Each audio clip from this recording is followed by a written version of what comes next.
What is up, everybody? Alrighty, well, the event is all over now, so it is time to kick Lostbelt 4's ass, or get our ass kicked, depending. Free apples, I'll take it. Okay, we want, I guess, pages, because I don't think we have anyone that uses bullets really right now. 6,000 FP. Yeah, there's something coming, so I can't see it on this account because this account is, you know, not far enough in the game. But there's a little like tag for like the epilogue that's coming on the 31st, and then the white dot's still there. So we'll see what's going on. Oh man, though I am tired today, so I went to bed last night like an hour and a half early because I was feeling pretty tired. It's kind of drowsy. I was like, you know what? I'll just go to bed. You know, I kind of want to get my schedule, you know, back to where it was. So we'll go to bed early. No big deal. And I fell asleep, no problem. And then I woke up 3.5 hours early, and I couldn't go back to sleep. So that wasn't great. And then just a little while ago, I like passed out and I took a giant nap because I'm old, and now I feel kind of better. So that's good. But yeah, kind of exhausted, so one of those days. Getting old, man, it's a trip. Anyways, okay, let's do some Lostbelt 4. Alright, we're chapter 12, so we've got, I think, 7.5 chapters to go. I think the next major boss is, like, William Tell or something. Alright, we got Caster, Berserker, the Lancer could be the 6-month dragon. That's always a thing. Could be something. I don't know, casters are throwing me. I don't really remember casters being here. Let me log on my main account so I can summon something. I think we'll go with a, you know what, we'll use the new rider just because new. Go off the angry cat dragon lady. Give her golden sumo. Alright. Give to the old Black Grail, because that makes sense. Wow, Ku has over 15k attack with Black Grail now. That's a thing. He's gonna have like 16,000 attack once he's 120.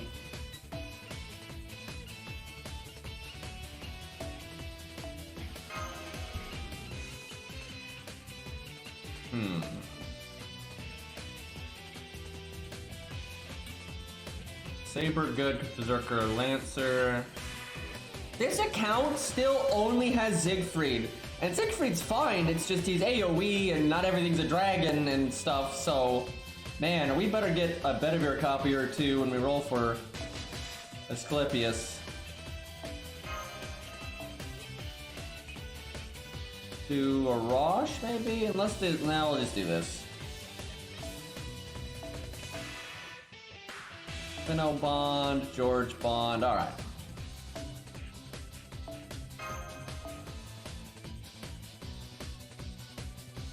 Chat, when I made the Vitch boss fight video, that, no joke, that was the first time I had used that team.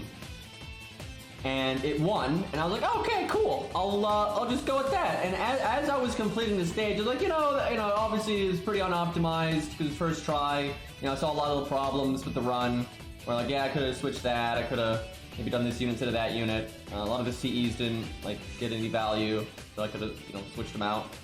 So I was like, you know, who cares? It won. You're good enough.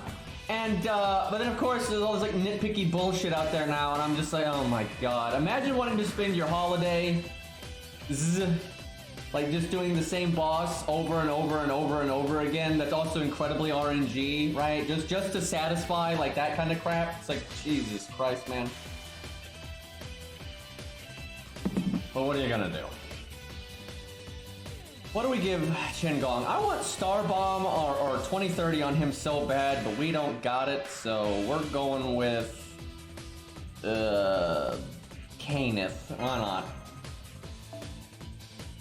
Dude, Vitch's background is stupid, and I don't think a lot of people are gonna see this. And I feel like it's like the writing, and I don't know who wrote her background. I don't know, right? It could be Nasu, could be, I don't know, but. The background is so forced where they had like an idea and they just slapped a justification on that idea after the fact. It's so dumb. Basically, she's the personification of like all the things that died to that meteorite strike, and it's mostly animals. And she likes seeing humans suffer because so many animals have suffered at the hands of humans. That's the reason. That is stupid. And it's not just stupid because of the premise, it's stupid because it doesn't make any fucking sense. And specifically, it's animals that have died to guns, right? Like hunting and that kind of thing. And that's why she's got all the guns and stuff. That just makes no sense. Way more animals, and I mean way more animals, die to each other, the elements, right? It's like, are you kidding me? So like if she was sometimes gonna get personified like that, she should have been the personification of animals killing each other because they wipe out entire generations of each other constantly. Or the personification of just like the environment changing and that wiping out entire species, right? Like what the fuck? Like that's so stupid. Like that's such a terrible justification for what Vitch is. Like it just feels like they completely pulled that out of their ass. Like, hey, that sounds good. Right, this makes sense, right? Oh my god, that was really dumb. I did not care for that backstory. It's so forced. It's like high school fan fiction idea right there. Level 2 switch Mystico, that's powerful.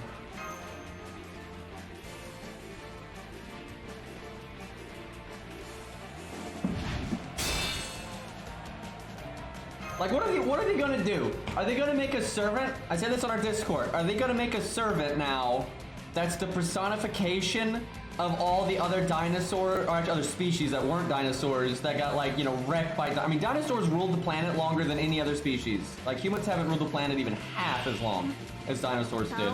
And they oppressed every other form of life on the planet for ages. I mean, countless dead, right? So what? We're gonna make a fucking personification of dead animals in like the fucking Jurassic period?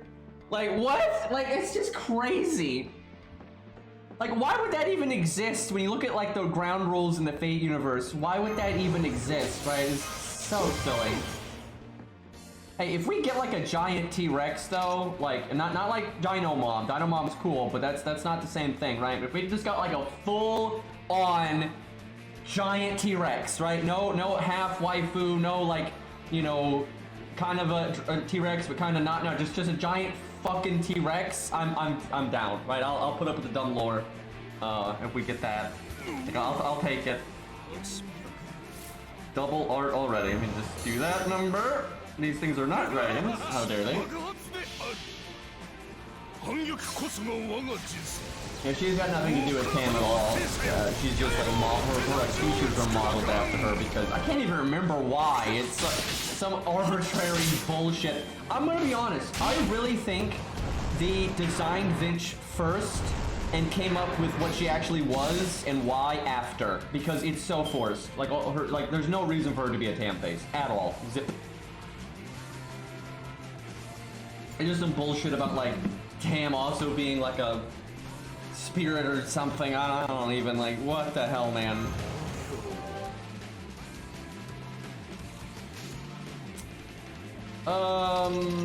We did not kill anything. It's a little rough.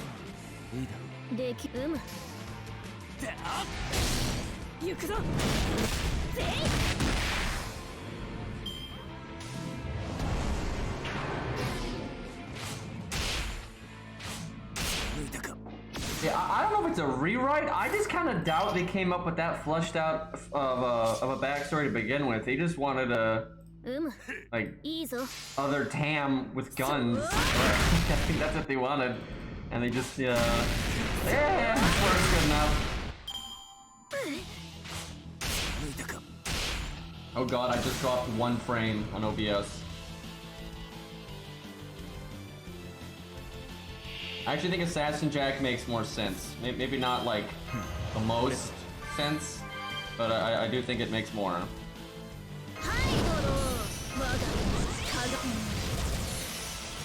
I wouldn't say I like the Jack one. I mean, it's pretty contrived, and again, if that kind of thing happened, you'd have all kinds of other servants in the same context, and there's also no reason for it to be mixed in with the Jack stuff, because just because something happened to be similar to another thing that actually happened, I mean, that happens all the time. That's what we call a coincidence. And that happens all of the time in real life and in Fate, and that doesn't culminate in like another thing that's not actually the real thing, but being confused for that thing and actually being named that in like the Fate. But like what? Like what? Like that's crazy. Like it's less crazy than the Vitch stuff, sure. And the main thing with the Vitch stuff is it's just dumb, right? Because it's like animals don't really die to guns that often in comparison to all the other insane ways animals die in this world.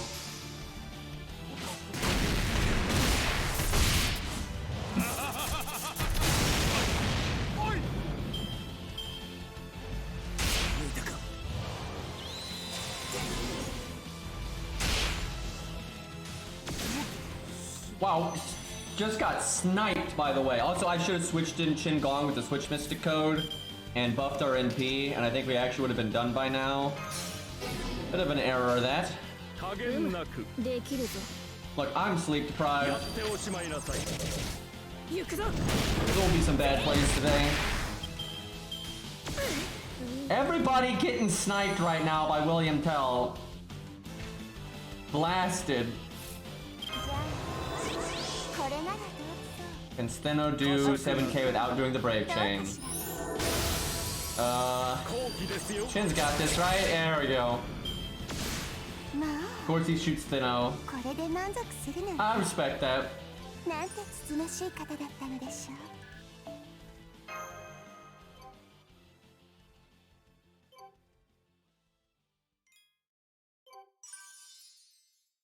Okay, this is probably William Tell. I knew that was kind of soon. And I think you fight him again. But because he just shot us in the face, pretty sure this is William Tell.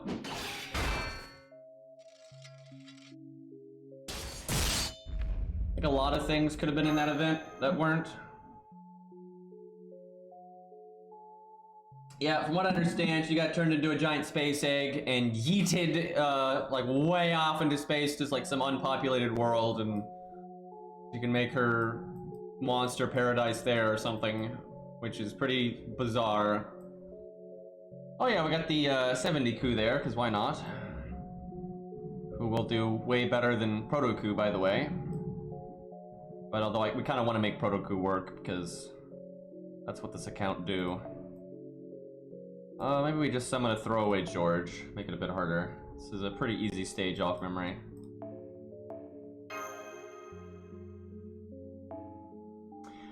As for the Vitch fight, I think it's one of the worst fights they've ever made, and I legitimately hate it, and I wish it wasn't like that.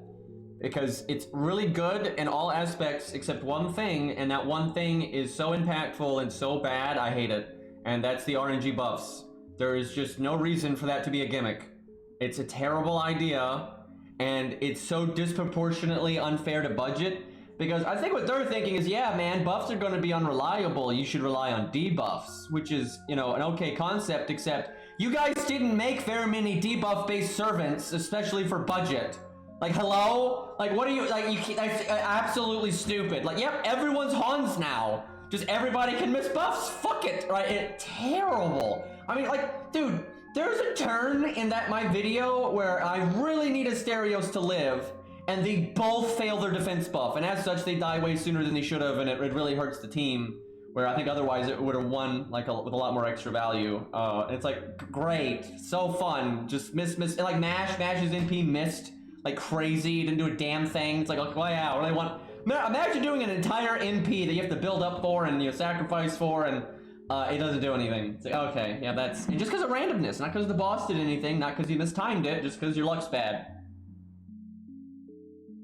And the thing is, Ozzy can miss his buff to increase buff success chance. So, and yeah, Ozzy's not a budget unit, so that doesn't help a lot of people, but at least is a thing. And now I will say this, you can just summon a Buki, and that fight's not really that bad. It's not really about the fight being too hard, it's about the fight being dumb and not fun, right? Because you don't even need a friend Ibuki. There's a story support Ibuki that gets extra gimmicks in that fight. And I mean, she wrecks it, right? She's like, that fight is basically made for the story support Ibuki to come in there and just, you know, smack everything, and that's that. But that's not any fun, and obviously I didn't want to do that, and it's just such a dumb fight then, though, because like it's just super random, and like you can do the same thing over and over and get massively different results, and I mean massively different results, and I never like that. I do not like gimmicks that there's nothing to it other than RNG. There's not like some, you know, fancy play around, or oh, wait until you break the first health bar, or, you know, use debuffs to get this far in to hold you over. Like, no, it doesn't work that way. It's just forever. Everyone has lower buff success chance. There's a different story support you can summon that will actually increase your buff success chance, but and it's the new rider, but it only lasts while he's on the field. Like, if he's in the back, it doesn't count. If he dies, it doesn't count, and he dies in like 1 or 2 turns unless you babysit the hell out of him. And if you're like a budget team, it's not worth it at all. And your buffs can still fail, by the way, even when you have that. Your buffs can still fail. Okay, Proto Coup, big must here. Why are there no quick supports? Honestly, that's like the nice thing about Martha here is she's not actually a quick support, but she is a support that can work with quick. So now you at least have Hans and her. Neither of them are like dedicated to quick like Qin Gong or Mozart are, but at least they're like good, so it's something. Right, I think William Tell is permanent sure hit here. I think he's got a gimmick for that.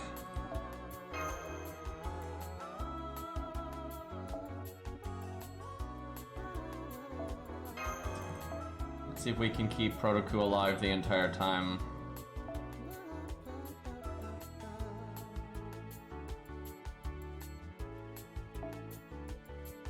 This is reasonable. Oh, there's the hero. That's the one, chat. He got us.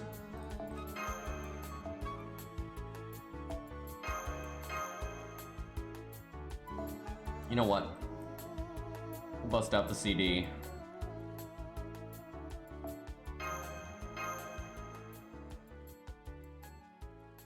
The ruler has a chance to insta-death you anytime you attack something that's not it. Which is also another stupid thing that happened in the video. I actually AoE'd and I wanted insta-death to go off. because Burgess still had guts, which was fine, and I wanted Mash to die, and I wanted Martha to die, and Insta-Death didn't go off. And I swear that's the only time that would happen. I swear any other time you'd want Insta-Death not to go off, and it would. But yeah, if you hit something that wasn't the ruler, there was a chance for someone random on the team to get Insta-Death. Now, you know, you can still save by guts, you can still fail, you know, this, that, and the other, but if you were just like constantly AoEing, it would be incredibly bad. Alright, please tell me I have to break both health bars. This is so far into the game. It's only 273.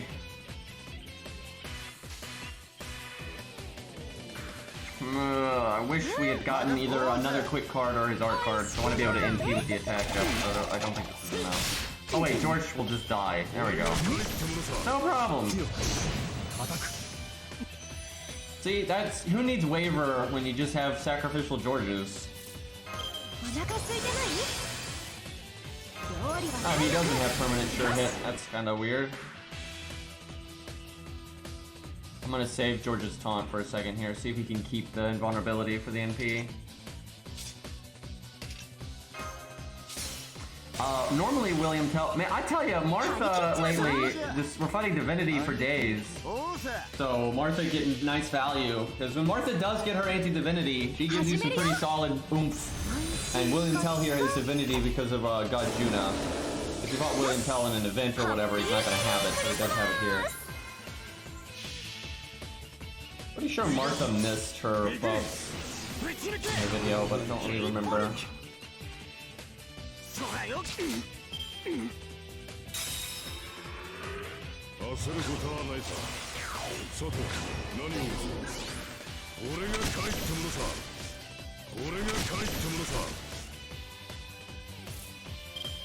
That's so strange that he gives himself crit damage up, but crit chance down. It's not particularly good.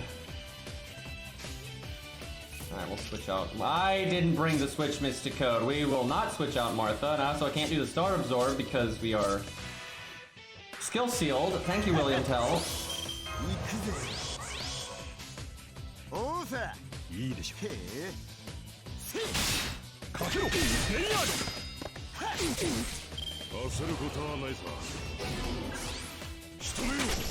Yeah, Enkidu would wreck this stage anyway, but then because he has divinity, that's just cruel. Okay, now he is skill sealed, but doesn't matter because he's already cast all of his skills, stupid. Alright, I'm gonna do this so George doesn't get skill sealed next turn, because that would make a lot of problems.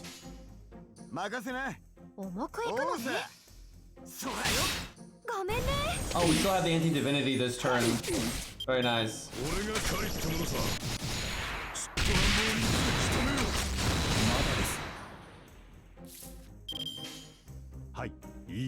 Hasn't even been able to do damage to Protoku yet. Yeah, I'm not sure what they're gonna show off. I guess we'll talk a little about the epilogue and stuff. I don't even know what that is, so it's kind of strange because it's got it. What's weird is it's not like a story chapter, like arrows and stuff that's like time gated. It's a whole new segment. You know, it's not even connected. It's not like the event. It's a different thing. So it's kind of strange. Maybe it's another like baby main story. We're gonna get 2 baby main stories instead of like one full one.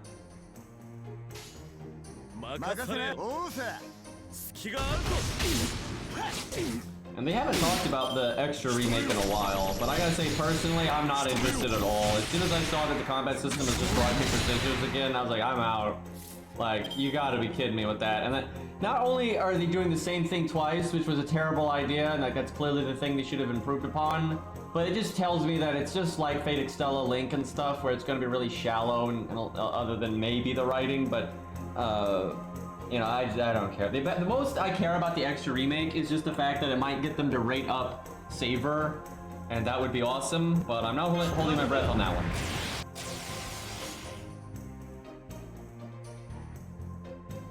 So the node opens at 6 p.m., but the stream is at 10 p.m.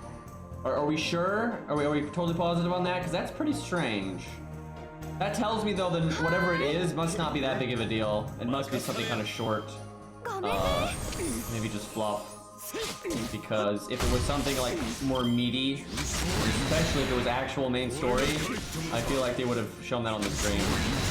So that may not. I don't know. It feels like it's a kind of a big deal because it's like its own separate thing on the menu like that. But I don't know. That could just be a coincidence.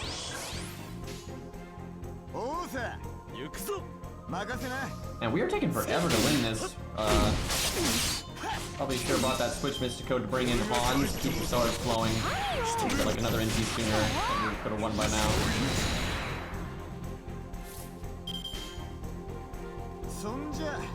I don't know, that kind of kills my hype for it, unfortunately. I feel like that's going to be really mundane.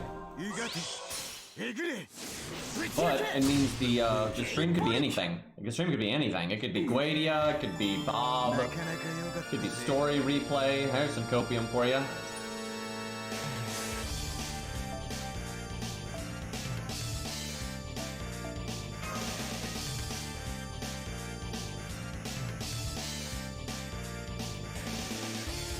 I'm sure they'll add something though. They'll probably gonna be a new raid up. Although I guess it could be like a lot of old raid ups coming back, like a lot to pick from or something, or GSSR. It doesn't necessarily have to be a new server.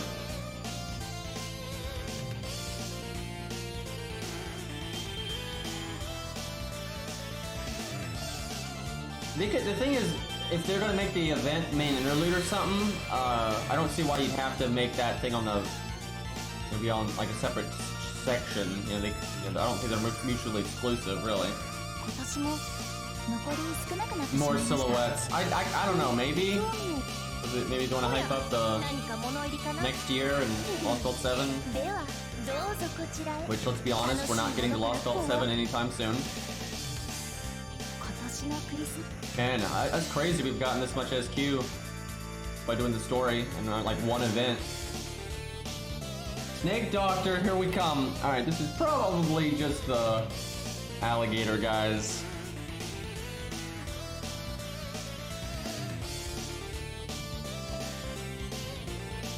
Man, Zaw's Spartacus is so much stronger than mine on this account because he's got the passive so he can have the damage CE and he's grailed. Like, the difference is so big. Go Arash. I do feel like though there's like a attribute clash here, so Spartacus doesn't do as well on the dragons. Seems that way. See if I can get away with giving my Spartacus a damage CE. Gotta help our boy out here.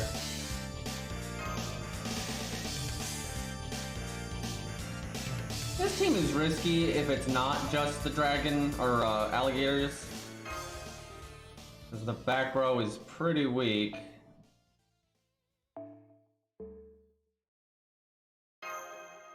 And the Mysticote is weak.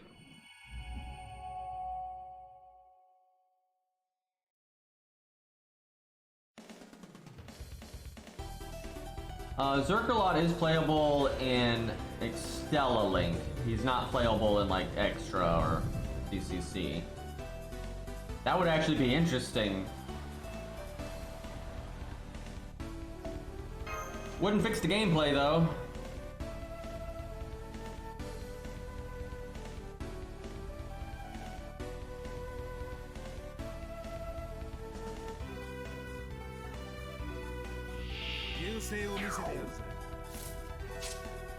So we still have Buster down and Art down. That's another reason Spartacus hasn't been doing good damage, is he's got Buster down from this passive.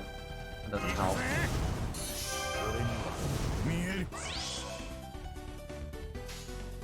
Okay, regular Spartacus needs NP. Unfortunately, he didn't get his quick or his art card. Didn't even get one NP from that. A new playable character to Extra would be cool, just because it'd really spice up, like, you know, what you might experience. But I don't think they're going to do that, because that's a lot of work from a writing standpoint, and I just doubt they're going to do that. But who knows? Good surprises. But like I said, I'm not going to play it, because the combat is paper, rock, scissors again. I'm like, no way. Like, I am not going to play such trash.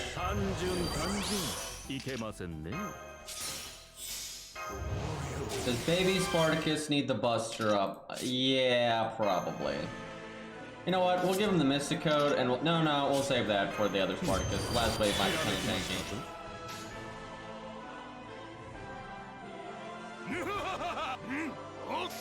Alright, can baby Spartacus do it?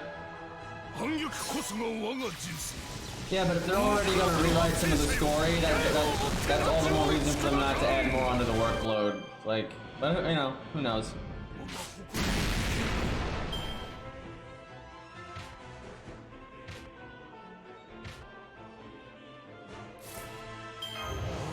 Alright, 69k. Can we do that? Probably. Give me the Buster up. Give me the Buster up. That is art up.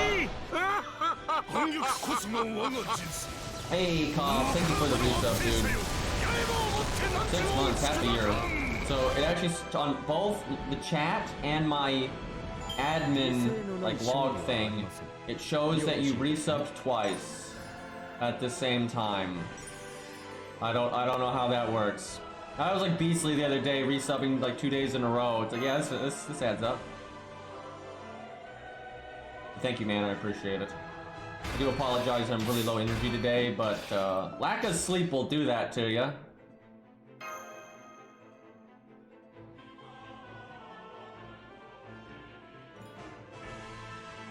I can see it twice too. Yeah.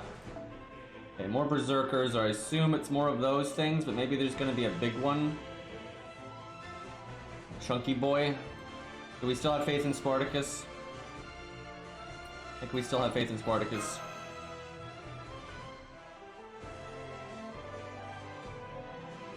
Well, when other people are down, that's a good time for me to not be down, because, you know, my job is to entertain people and pick them up, right? But sometimes the tank is empty, so Zaw is not with us right now.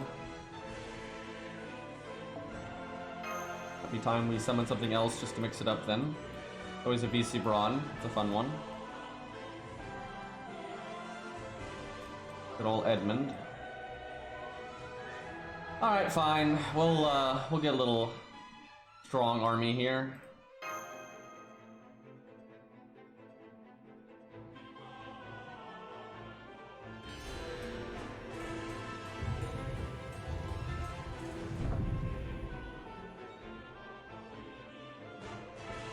I hate when I don't get enough sleep. Oh, you were there? Well, what are you gonna do? Yeah, I hate not getting enough sleep. It's miserable. And there's not a lot you can, like, do about it.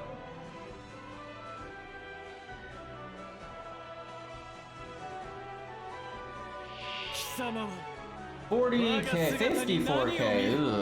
Ugh. Might have to 2 waves. Might have to double NP here.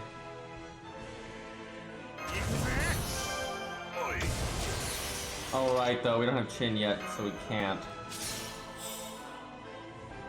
Buffarash?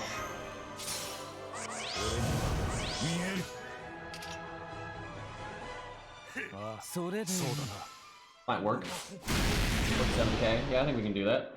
Hopefully the next major boss we kill gets rid of the Buster. Oh no, it'll get rid of the art down. The one that shows is the one that will disappear. I still do not understand why this fucking debuff works the way that it does. This drives me insane because it's so simple, and like the decision they made is so dumb. So they already have buffs and debuffs that are like one color like this, or all 3 colors. They literally have a debuff icon that's for all 3 colors and for 2 colors. They've got like split between art and quick and buster and quick, and you know, every combo. And for some reason, even though this is buster down and art down, it only shows art down. Like, what the fuck? Like, I cannot fathom why it is like that. And then when you lose the art down, then it just shows the buster icon, right? It makes no sense, because they literally have a debuff icon that represents both. This is just confusing, right? Because a lot of people aren't going to look up exactly what the debuff does, and they're going to assume, okay, I have NP down, and I have art down, right? But no, you have NP down, and you have everything else down. And then earlier, you get rid of the quick down, so that's gone now, but it's very silly. They are all dead. I would hope anyway. Didn't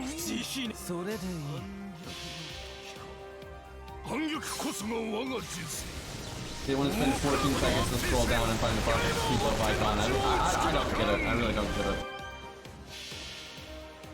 Like, I know it's very minor, like that's super minor, but it is so needlessly misleading.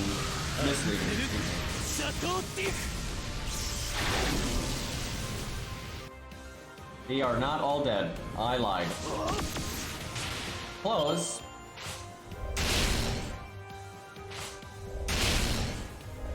That boy got a strong arm there. Dude's arm is bigger than Chenggong.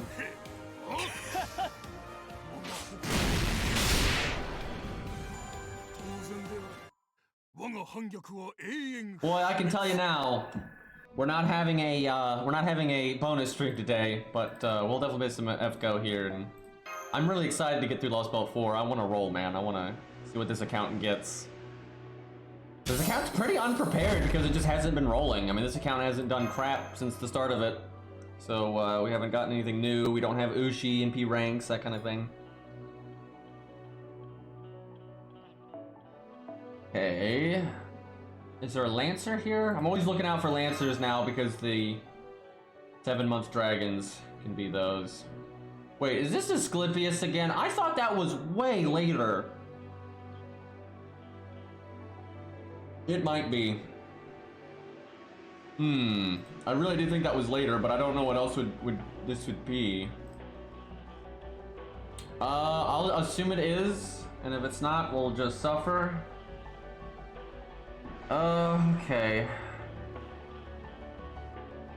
You know what? Let's summon a rider. The NP1 Ushi, not really working out. We'll use Zaw's Ushi. There we go.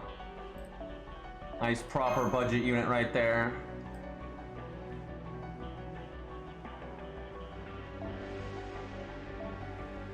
I think we can get away with a Rosh. There's probably a Lancer, like zombie mixed in, but we'll make it work. Probably put Ushi right there. Martha. So Martha and Hans is about all we got for quick units, so good enough. Dare I bring Stheno for Bond? I don't know if I dare. Probably make George work though. 3K, alright, let's go.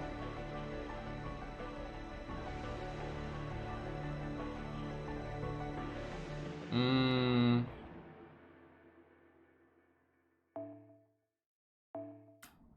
think I can get away with that. Well, if he doesn't get a quicker art card, I can't. Wonder how much health these guys got. I want to save Martha's battery for Ushi. Case of emergency, we'll bring the super scuffed Ushi. He's totally gonna save the day.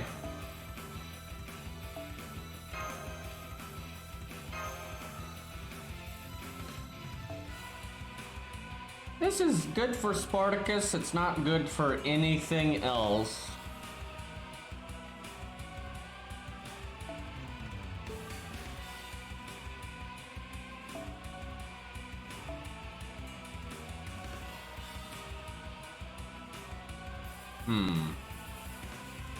What give?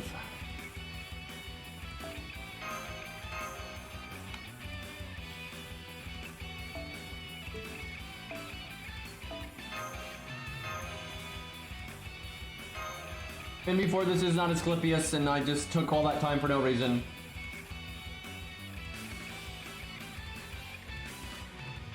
No, this has not changed my opinion of Stheno at all, but I didn't have that low of an opinion of Stheno to begin with. Like, she's not like some super OP, you know, amazing 4-star, and I've never thought that. But she's not trash either, and I've never thought that. You know, she's a solid 4-star support. I actually think she compares pretty favorably to the other 4-star supports and the 1 to 3-star supports. Especially if you have Divinity. That's the thing. If you've got a unit with Divinity, She's pretty solid. It's a lot of damage up and it's buff removal. And then as a bonus, sometimes you'll get to do charm stuff. That's solid. Like, that is solid. Buff removal, defense down, giant attack up, MP drain. You know, that's good stuff. That's good stuff. That's totally solid for a 4-star support. She doesn't compare that favorably to the 5-star supports, but that's pretty much always the case for the lower star stuff. Yeah, she's not trash. I never thought she was. She's not godly though, and I never thought she was. So it's all kind of as I expected. Because I'd used her, you know, even though I hadn't used her as much as I have on this account, but I'd already used her. And honestly, I'm not really using this account as a measuring tape because she's not maxed out yet. We have terrible craft essence options. We do not have a single good craft essence for her. Even though most accounts will, right? A lot of the craft essences that are good on her are pretty common in events as freebies. None of them have been given out since this account was created, so. I think 4 stars by doing BBQ. Delicious, but I think we'll do that. I don't think I'll make another account for a little while. I want to really kind of, you know, dig in and place some of the Stheno account and the Herc account again and stuff like that for a while. But at some point, we'll make another one. What I might do, me and Cairo were talking about this, and we talked about this on stream a while ago. Some people probably weren't there. We're probably going to make an account where we're only allowed to add each other. Like, we'll play through the game roughly at the same time. You know, obviously, you know, I might get a little bit ahead of him, but then I'll wait for him to catch up and stuff. But we'll kind of both, you know, play new accounts through the game. And we're only allowed to add each other. We can't add anybody else. Like, not at all. And we level a lot of fucking stupid units. Like, every slot, like, your assassin, I'll go Jekyll and Hyde, right? And he'll probably go with, like, Phantom or something, right? Like, Saber, you know, Saber Gilius. You know, a lot of really bad units. You get golds that aren't particularly great, we're gonna level those, right? That's gonna be, like, the whole theme. And just, because I'm not sure that's even gonna be capable. Even though we can work with each other, right? I don't know if it's going to be capable of getting through the game. What's interesting about that, though, is like normally I have to like handicap myself on like what support I summon, and I have to try to find that Goldilocks zone of a unit that's not too weak but not too strong. But those accounts won't have to do that because it's the only thing on my support list is Cairo. That's it. So I just go with literally whatever is the best thing Cairo has every time. You know, there's no handicapping at all, other than the fact that we're leveling absolutely stupid units. I don't think that account will beat Fluffy, but I don't know. Well, we'll probably, I suspect what we'll say is we can use command spells if you just get that stuck, like on stuff like Fluffy. Like no blue cubes, but command codes. And if you use command codes and still fail, then you have to wait, and tough luck. But yeah, it sounds pretty fun. So yeah, we'll probably do that. I don't see why not. 47k. I think I do Ushi's attack up even though we waste the star bomb. I don't know about that. Oh, this is tricky. Yeah, I think we do it. It sucks, but this thing needs to die.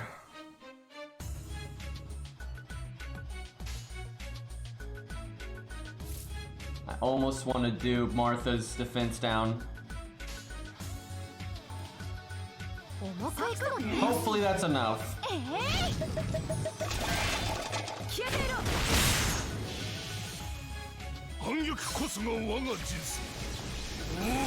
don't think about what we actually pick because like me and Cairo probably want to level different units for the most part. We'll probably have a few that are shared, but it'll be more interesting if we level different stuff. So we kind of have to think about the two worst things of every class.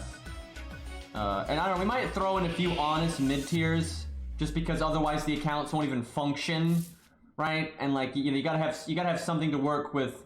Like if he levels Phantom of the Opera, you need like Mozart or something to just have him, you know, do anything. So we'll have to figure out the little details like that. I used EZO at NP1. Yeah, that's not a good time. Do I go ahead and NP on Martha just so I don't have to do it next turn? That seems reasonable. Okay, do this for the NP up.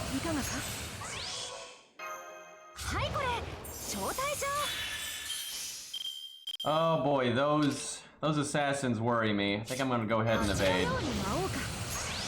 I didn't really realize those were gonna be here. That's kind of a problem. What did I put in the back? Oh crap! I put another Ushi in the back, and I think George. Oh my God, we're gonna die to Soul Eaters. There is nothing on this. The only way we don't die to Soul Eaters is if Spartacus lives and MPs them again. We absolutely are gonna die to Soul Eaters here. There is just absolutely nothing on this team to fight those. I mean, I guess Martha, but I mean, good luck. Oh no. There's no point in doing the attack up right now. No, I guess I do it, I just break without the MP, then I MP in the next wave. That's the shtick here, I think. We're gonna have to save the Mysticoat evade for Martha. If you don't fail me here, there you go. Don't even need the extra attack.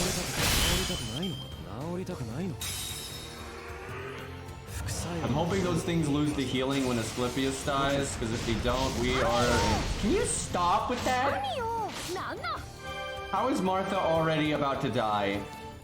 She had full health, she got hit one time, and she's almost dead. Jeez. I think we're gonna lose, chat. And all I had to do was put, like, anything relevant in the back. Hell, Protoku in the back would have worked, because they're beasts. Hey, he's dead. We didn't lose the heal. I don't think we have any chance here. So normally Soul Eaters give themselves evade when they NP, but these ones look like they do a defense up or damage cut.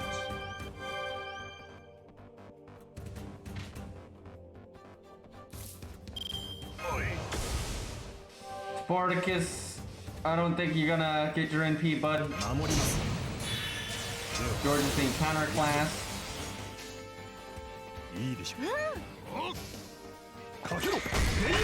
we're getting just completely hard-walled by Soul Eaters. That anime had a filler ending.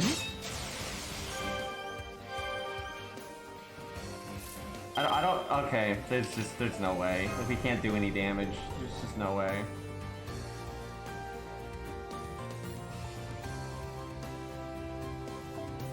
Okay, so here's what we do. I could summon like a VC Brawn, he'd take care of that real good, but we'll stick with Ushi just because it's satisfying to kill Asclepius that easily. But then our back row needs to be completely different here. I could also cut Arash because he's kind of a waste, because that beginning part's not that hard. Okay, Protoku's good. Do I even have a DPS caster? Oh yeah, we have Babbage now. He's just 1-1-1. That's still fine.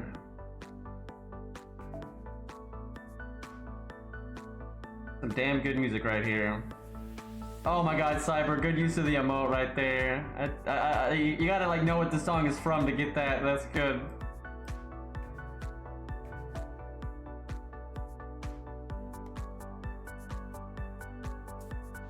Do I have like anything with starting NP? They removed imaginary elements, so you can still get it in the tutorial summon though, which that's just sad. That's like teasing you, you'll never get it though. Looking Glass, thank you for the 44 months.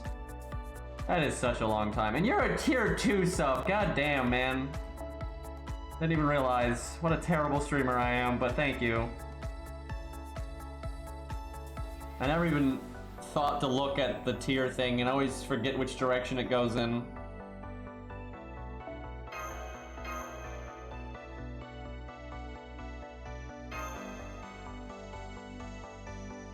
It's not really better, and I keep having to tell this to people.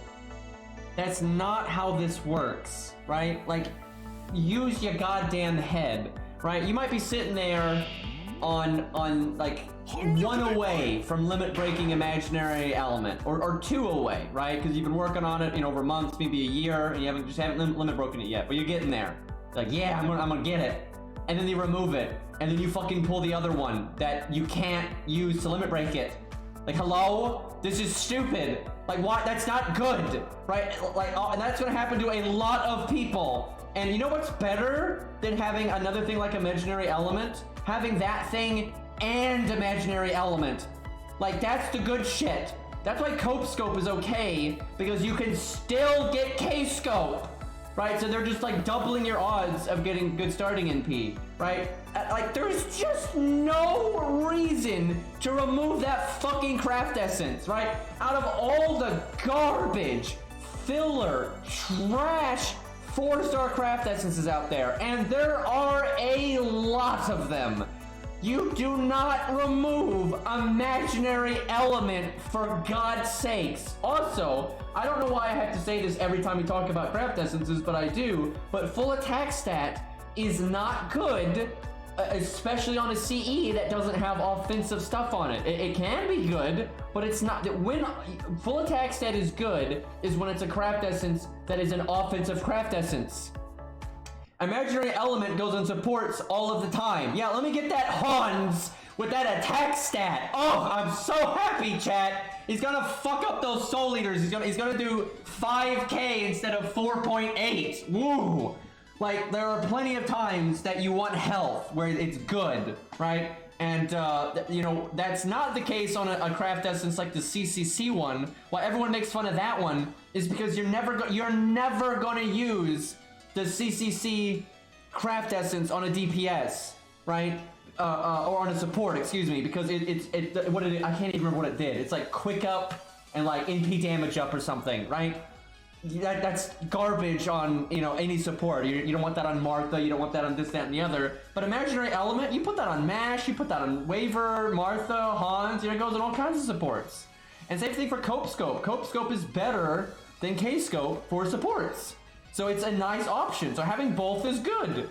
And again, it's unbelievably frustrating to have like a bunch of copies of imaginary element, but you haven't quite limit broken it yet, or maybe you limit broke one copy of it, and you're about to limit break the second copy of it, and then boom, they delete it, and now you have to start all over again. It's like, oh, gotta start all over again, now you gotta get 4 copies of the new one, even though you only needed 1 copy the other way. Like, what the fuck? And it's like, yeah, and it's full attack stat. Like, who can— no one uses imaginary element for the fucking attack stat, right? It's imaginary element. It's like a backup CE. It's the budget one. It's because, oh, you don't have Golden Sumo, or it's because you don't have K-Scope, or you don't have the team cost for K-Scope. So you don't care if it has attack stat or not, right? That's so minor. If anything, when I really think about it, I actually think it's better to have a craft essence like imaginary element with full health. I legitimately think that, because now that I've think through my 8 billion accounts, almost every time I use imaginary element, it is almost always on a support. Because, you know, it doesn't take very long to get, like, look, this account, this baby bitch account, you know, it's already got aerial drive, the Virtua one, some other shit fucking CE, you know, that all have offensive stuff on it. Right, so they very quickly don't need imaginary element, right? It's very easy for DPS to get to that point. But throughout my main account, when I'm trying to keep it more budget, or I'm trying to lower my team cost, for farming, whatever, for my new accounts, imaginary element is almost always going on, like Mash, Han, stuff like that. It's always going in shit like that. So I'd rather have health. I can't think of a time where I was like, oh, if only this imaginary element had attack stat. Like, what? It's more like if only I had K-Scope at that point. Like that's the switch there. And again, if you add new imaginary element with a different stat line, that's fine, but don't remove the old one, just like with Cope Scope. Can you imagine if they had removed K-Scope and they added Cope Scope, how dumb that would be? Even if it was the other way around. Like, even if it was the other way around and like, Cope Scope was first, and then they removed it and they added K-Scope, I was like, oh, there's a attack stat on it now. Like, yeah, never mind that I was about to, you know, get a 100% starting in PCE, but now I have to start all over, which, you know, especially with 5 stars, because it takes so much longer to get those. Like, god damn, and thank you, Chaotic Owl, for the 7-month resub. Anyway, I do appreciate it. That's over half a year. Had a delayed reaction there. Alright, let's see.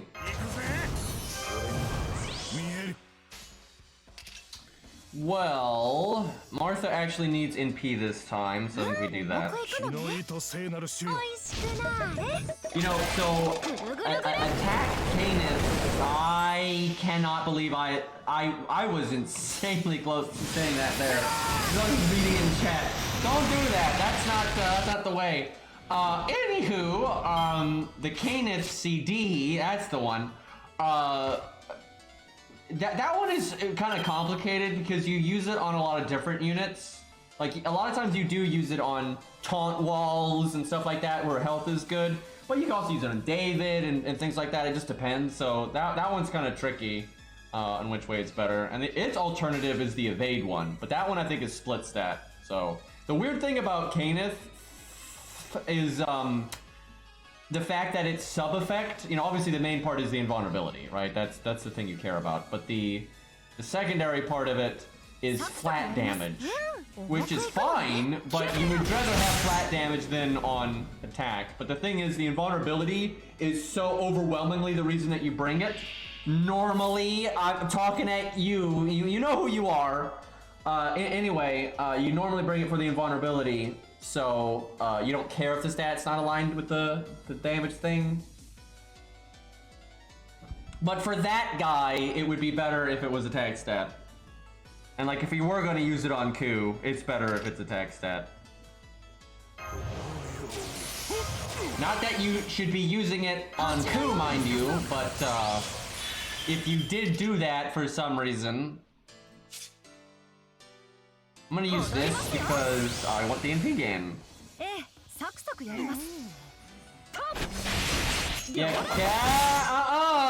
Good try, Lost. Good try. I'll give you a nod for that one, but because everyone always goes with Canis, they always forget about, you know, Canis also being a part of it. But anyway, hers is pretty good on her. The problem with it is you have to like level it because it's so likely you're gonna have a leveled aerial drive or a golden sumo or, you know, whatever. So that you know, the competition is fierce, so you have to like level it all the way up for it to be viable at that point. But it is nice that it's decent on her. I'm not sure it's meta, but it's between her own star gen, that thing, and the star bomb command codes, you can get some good stuff. Zod did it. Yeah, Zod did it. I might do it someday because it is a fun one, and I actually want to kind of see it at its best. I kind of need. I want to level up my guts one to 100 first because it's like 79 or something.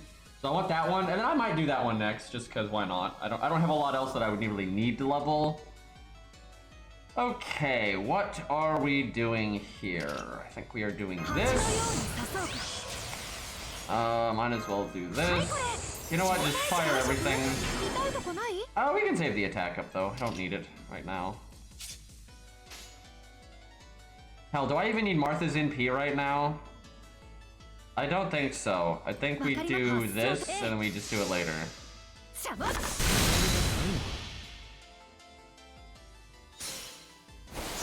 Yeah, honestly, not bad on Super Orion, because he values stars a lot more than other things.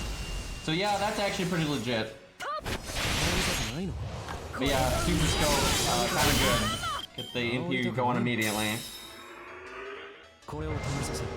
Super Scope is just like it is so busted. Like regular K Scope's good, but it just does not compare to what Super Scope does. Like it's just insane being able to NP with no matter what, and you can save all your resources. And you don't have to use your batteries, and you can use the batteries after the NP, stuff like that. Crazy. You know what? I guess we save Martha for Protoku then. Well, no, we should probably try to murder Asclepius like this. Do I get rid of the other attack up? No one else has Buster though. Well, we'll just do this and hope Ushi doesn't explode this turn. Yeah, eventually you can make like K-Scope more like Super Scope, but not exactly. Because, one, you may not be able to get those passives.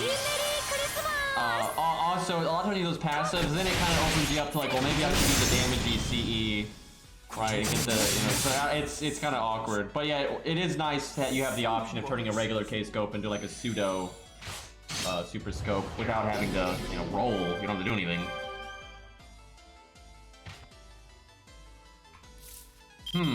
This is not great. Ushi really needs to live, so I think I might even evade her. Maybe at least heal her.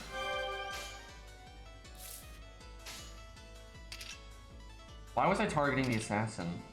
Did I just attack the assassin last turn? At no point did I click up there. Why was it targeting the assassin? What the fuck? I was wondering why. I feel like Asclepius has more health than he should, but maybe he just healed or something. Like, what the fork?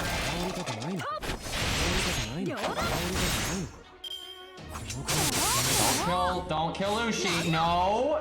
Oh my god, okay. I was really scared there after that crit.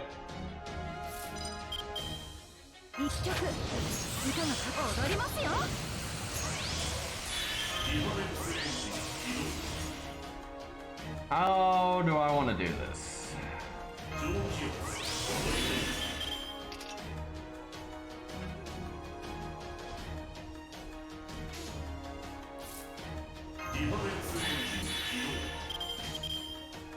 Man, have they used this song any, like recently at all? Because it's a good battle theme, man, but I don't think they have.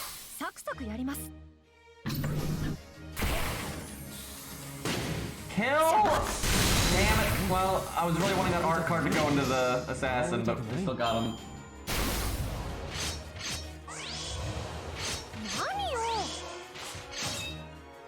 How long does that defense up last? One turn. I think I don't NP then. Okay, you guys can kill Ushi whenever you want now.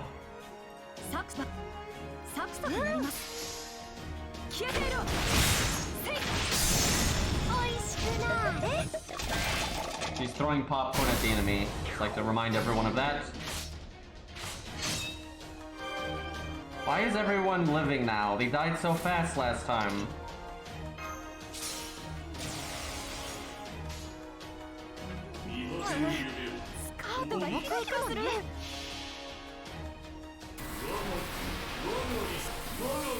Only his skill ranks were leveled.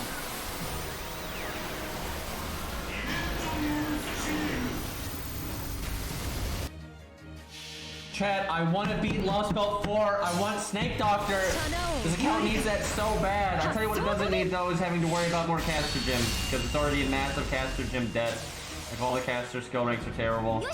I really wish the lottery event wasn't garbage before, because I would have gotten a lot more gyms that way.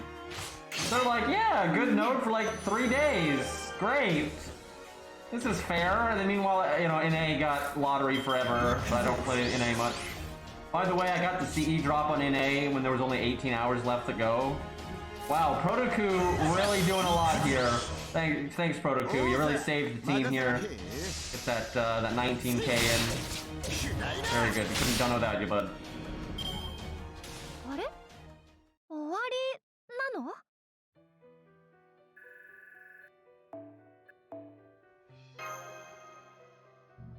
I mean, various foods and spices have different effects on different animals. It's not like sugar is bad for every animal on the planet. It doesn't work that way. Organisms have unique metabolisms and digestive systems and all that. I mean, you got plenty of animals out there that eat stuff that is poisonous to most other animals, even humans.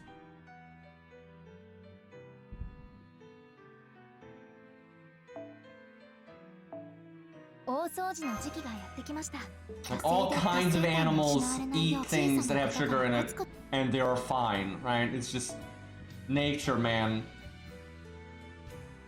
You guys, do you want to come in the New Year's banner? Green Knight! Even though there's absolutely no chance of that, that is clearly the thing that I would want. Out of the things that actually have a snowball chance in hell, I would go with like Guadia, right? Like that would be good enough. He actually has somewhat of a chance, maybe not a great one.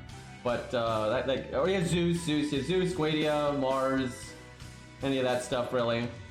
But, yeah, most of the stuff I want, if they ever got added, it's not going to be on New Year's.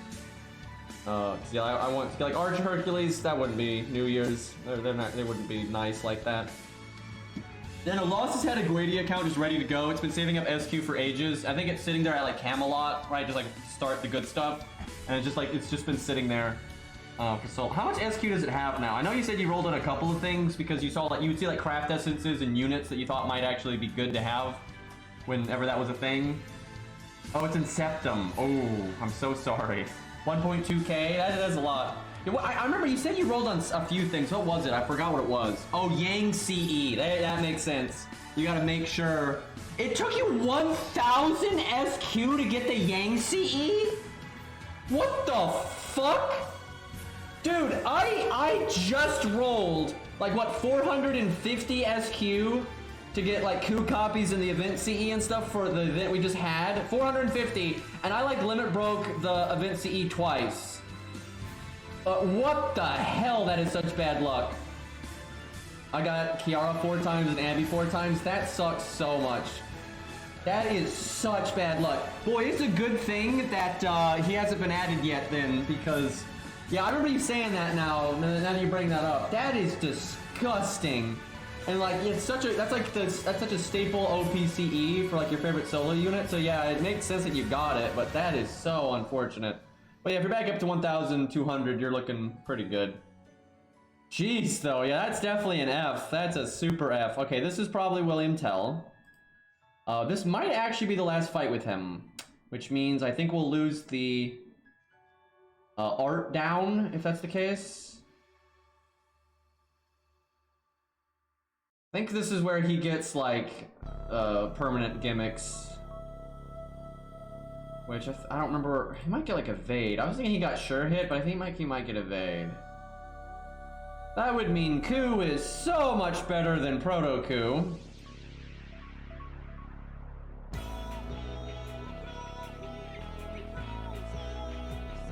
I mean, Gidget has to do something interesting at some point, but they really haven't done that. What do I want to... You know what? Let's go Percival. That's a good one. Let me slot him, or just log in, because I think I already have him slotted.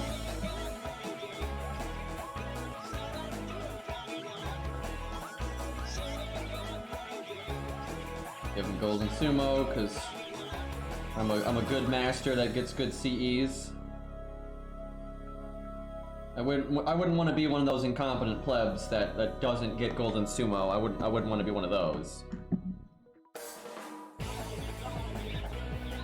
Because clearly getting into the game late is a competence thing, guys, right? It's not just like a timing thing. Like, no. Okay, there are trash mobs here.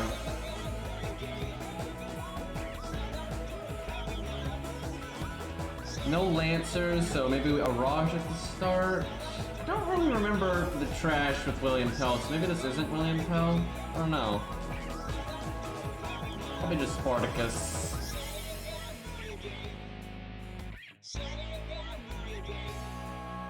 Even a caster here. Why is there a caster here?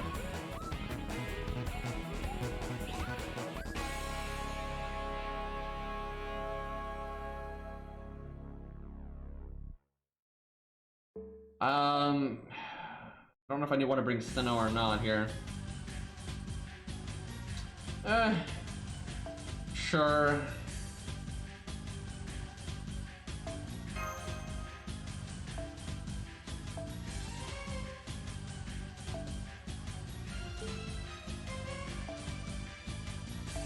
NP1 Ushi, oh the terror.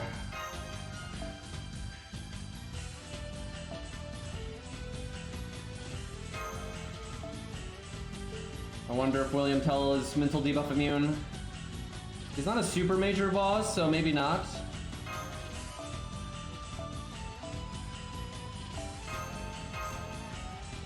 Love this music.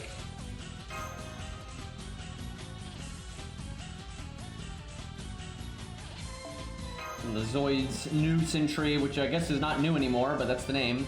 Zoid's New Century OST. And that had a lot of good songs, actually.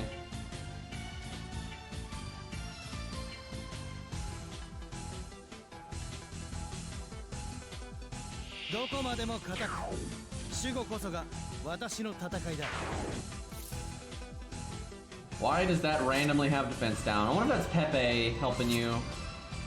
Not sure.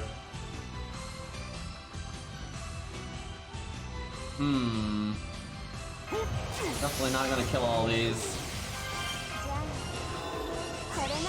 I could do Percival's first skill to help out a bit. But I'd probably have it wear off before the boss. Well, we'll try it.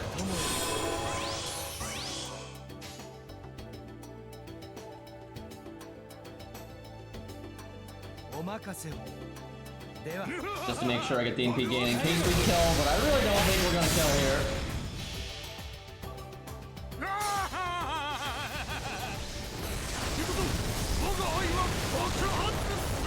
So, elitist jokes aside, I really do hope they bring back Golden Sumo so everybody can get it. Well, we actually did better there than I thought.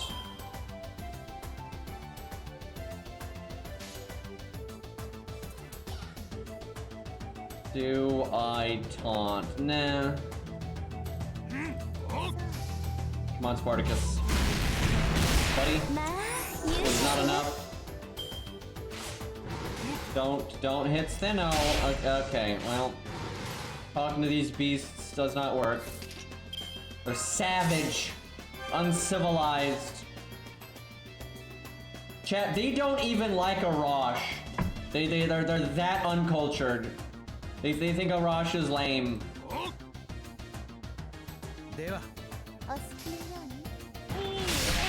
One day I'll bring the Sumo Club. I hope so. I think eventually they're gonna do like a collage event. Some of the Weeb events. And they'll bring back Ladder Kentucky like they brought back all the Lizzes. And then they'll slap some of the CEs in there. Okay, this beginning wave was really painful. But, we got through it fairly clean. You know, this NP down, art down is so lame first of all. Like, that really kills his loopy stuff. Like, I think it's 20% in total amount of NP down. And if you're hitting 3 targets, that's 20% less NP per target. So that's super nasty. Yeah, he does have evade. Oh, I just threw away my Pearson vulnerability. Oh, crap. I think it's like RNG evade for 30 hits. Okay. Do I NP without? Yeah, I guess.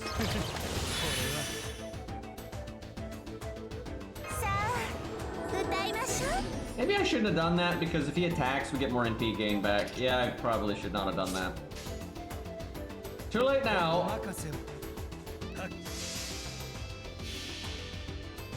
Yeah, Golden Carp is amazing for Santa Martha. That is just so good.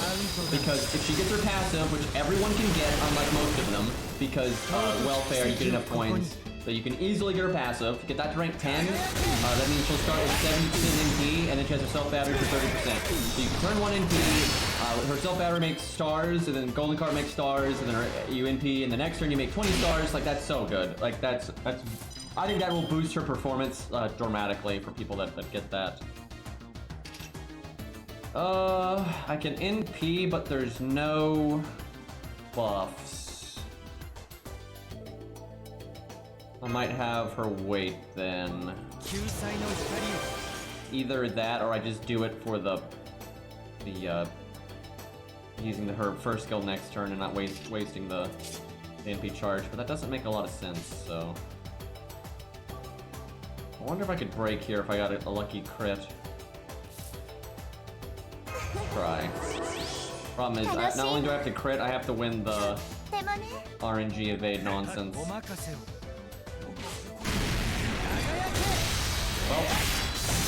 Dream is dead.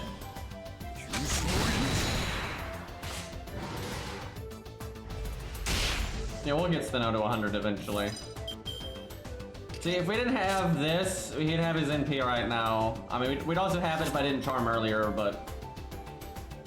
Whoops.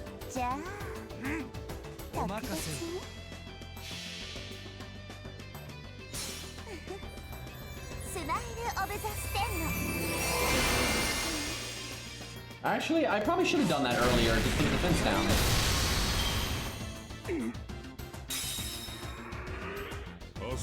Alright, don't cast skills, you dumb trash mobs. There you go.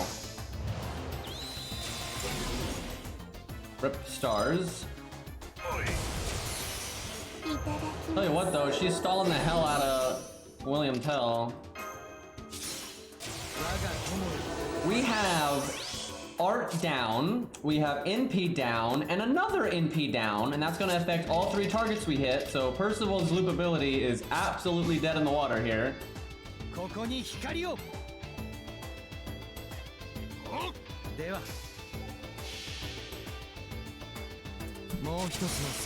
mean if I'll stream when we roll for Oblivious? Yeah, I will. The account that I generally don't stream is my main, because that is like where all the weight is, and that like brings out the plebs, and it also, like, if I get salty, you know, it can pressure my chat into like throwing money at me, and I don't want that, so I don't ever stream my main.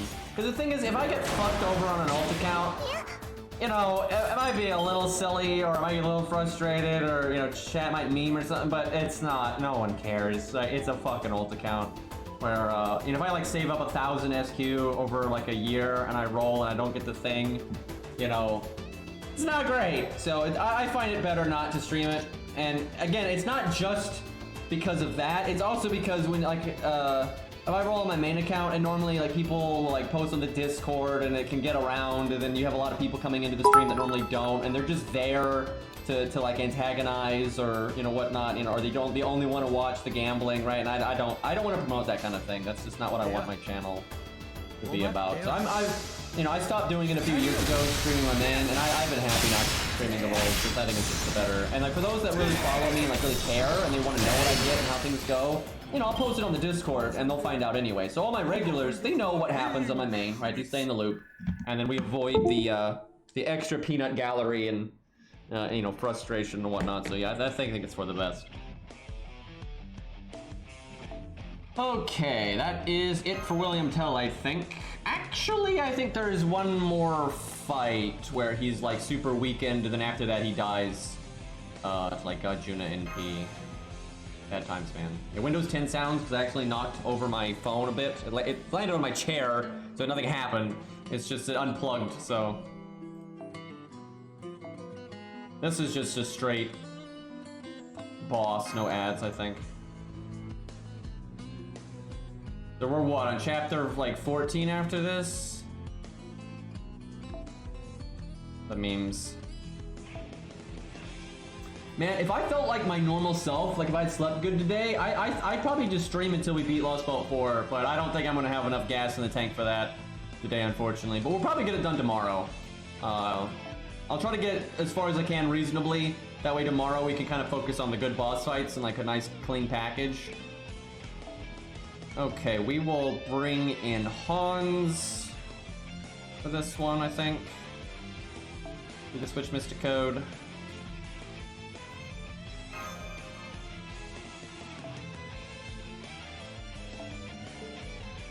Ben K carry. Yeah, he's got this, guys. Besides, I honestly, I do not know how Limbo and Gajun is gonna go. I don't have a plan. We haven't leveled any units for it specifically. I think that's gonna be, it's gonna be rough. So I don't know. Maybe we'll kill it in a few tries. Maybe we're stuck for a while. I don't know. So I'd like to, you know, kind of just get kind of close to that fight, and then we can focus on that next stream when I feel better. Oh, he's NP sealed? Wow, this is just bullying. Okay, we still have the art down, but I think it's gone after this. So Binkei's third skill doesn't do anything because the boss is already skill sealed. We've been played, chat. We've been had. Watch this damage. Yang CE burn on our first card. Now we're getting that bonus damage. Actually, that really isn't that bad of damage for being a 2-star there. And sadly, you cannot stun Gajuna because he is not just mental debuff immune, he's just debuff immune.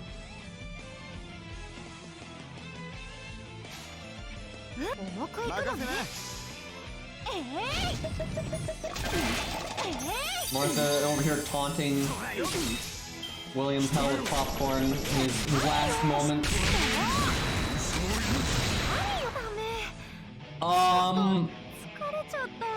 She paid for it, but I wanted to cast my Shit, I wanted to cast my divinity damage thing and the attack up.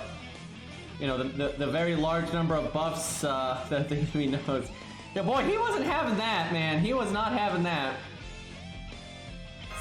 Hey, see if Stheno can get anything done here. Guess NP drain won't do much. Man, that sucked. She had so much damage to offer there. Got obliterated though. Tell hates popcorn apparently. See, that would have done even more damage. And then I'd have more damage the next turn. As the buff slender. 308. Yeah, those buffs would have been nice. Okay, I bet you he can NP now. Chat, look how meta we are. Now we can drain, and it's like not going to waste. The NP seal. Why is Ben K here? what is he doing here? And that's what. I wonder how much damage he's done total versus like overkill that we did on the break bar.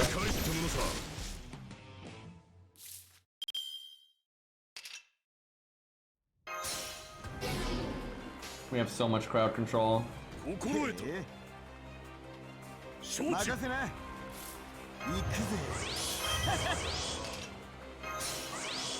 Back up the crits. And then we don't crit.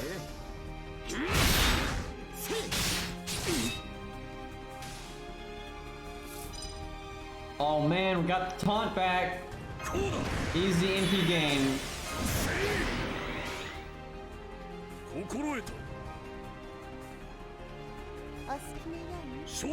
Actually, BK probably has some decent chunk of damage, honestly. Definitely not as much as Proto Q though.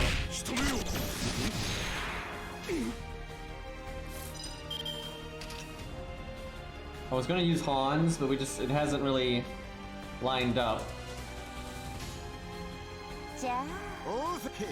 And then we can bin K stun next turn as long as he doesn't fuck up the 80%. See, Stheno's 100%. So she's much better off in that tournament.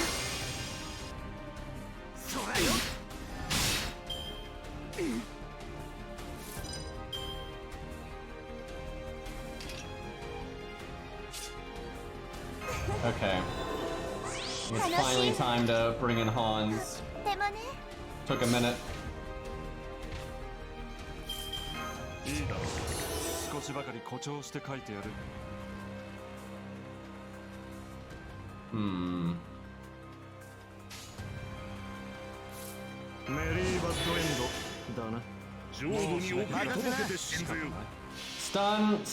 Stun. Your job. Yeah, there we go. That curse damage. And hey, he overcharges Hans. That's something. Hans land the attack buff. Come on. It's so hard to notice now. I think he landed on someone. But it's so hard to notice now because since his animation update, the buffs go by faster. So it's really hard to tell if you're trying to like scan 3 units at once. If you just stare at 1 unit, it's not bad, but looking at multiple is a problem. I probably should have saved Ben K's taunt for this turn, but I was kind of hoping the boss would be dead by now.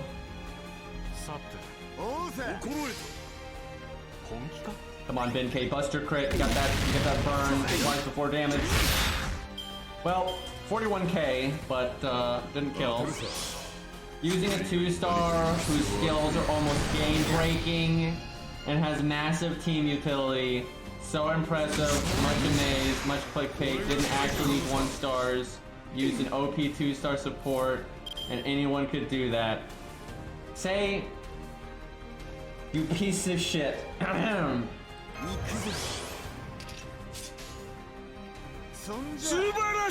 I know where you got that. I'm smart. Hey TG, thank you for the 17-month free sub, dude. Over a year.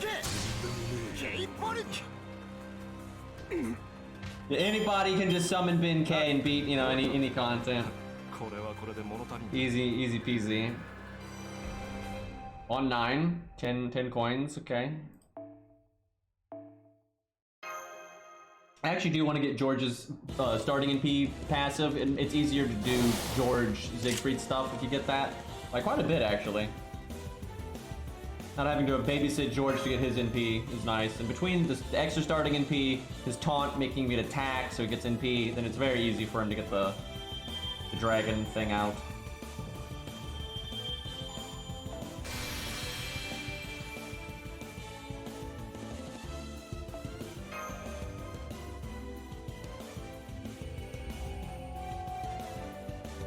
So we're actually closer to being done because I don't know when they are, but I know some of the chapters, you have like 1 fight or 2 fights or whatever.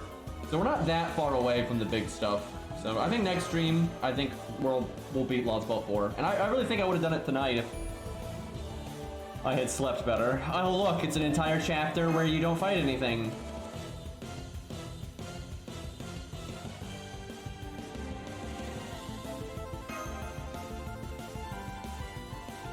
It's like a free SQ though.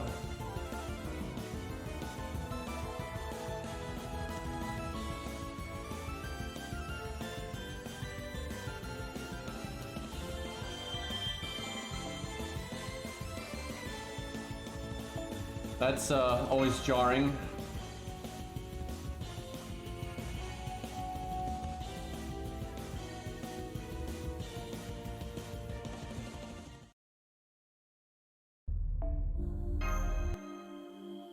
A lot of skipping. Oh no. Well, it's more SQ for the pile. Oh man, Lost, I just realized not only do you have all that SQ on your Guadia account, but if you're in Septum, that means you'll get a crap load of SQ through playing through the story. Lost, have you done the free quests for Fuyuki and Orleans? Did you do that? Did you like beat those and beat their free quests? Or have you not done that yet? And how many apples do you have? I need information about this account, man. You gotta fight the Orleans Demon Pillar, where you're like not over leveled yet, right? No, so no free quests, I assume. Well, there's more SQ for you. I have 200 apples. I'm surprised you don't have more than that, but I guess you don't log in all the time. But 200 is plenty for a head start. Like, that's plenty.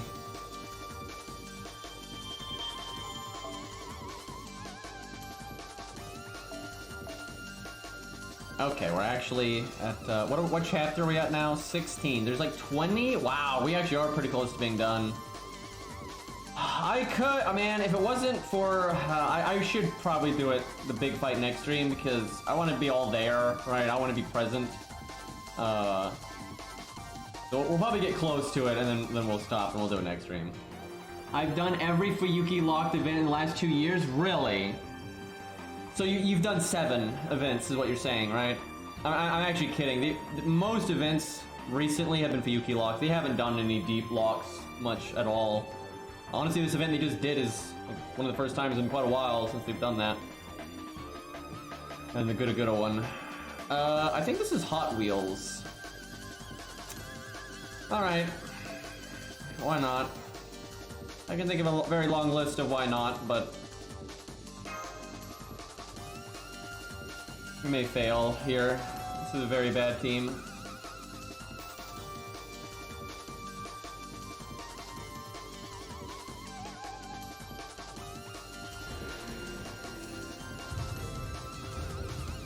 I do think Guadia is getting added someday. It's either Guadia or Solomon. Okay, do we have to show each one of these one at a time? Was that really necessary? I farmed 130 boxes in the lottery. Holy crap, dude.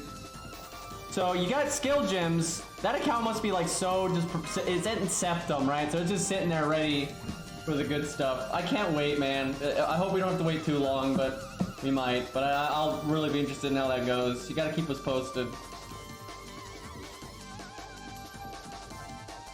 Guadia versus the world. Alright, so we lost the art down. So now we have NP gain down, and... No, we don't have NP gain down anymore. I think we just have Buster down. I think that's it. Maybe the heal down too, but I don't think so. Alrighty. I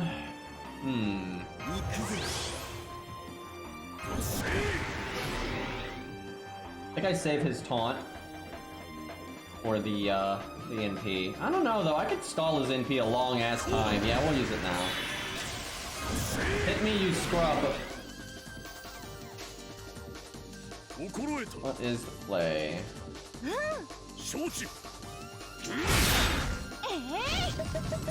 If they added Guadia, what I would hope they would do is stage 1 is his demon form, stage 2 is his king of humans form, and then stage 3 is question mark. Like, and who knows, they can do whatever they want with that. That would be the dream.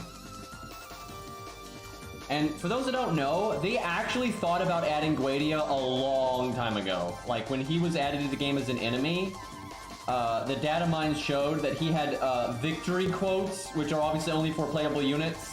He had like he has like a file that for playable units, right? Like a file that they only give to playable units, and he had one of those in the game files. And he has his victory voice lines, all that nonsense. He has an extra attack. He literally has an extra attack in the game that we never saw as the boss, but it's there. Like they animated a sprite work for him to do an extra attack. But yeah, they decided against actually adding it for whatever reason. So maybe someday though.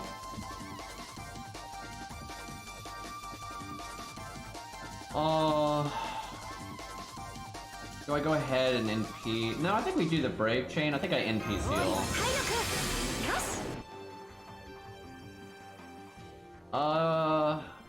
I'm probably not gonna double NP, so I don't mind throwing this out just for the double Star Absorb. See if we get lucky here.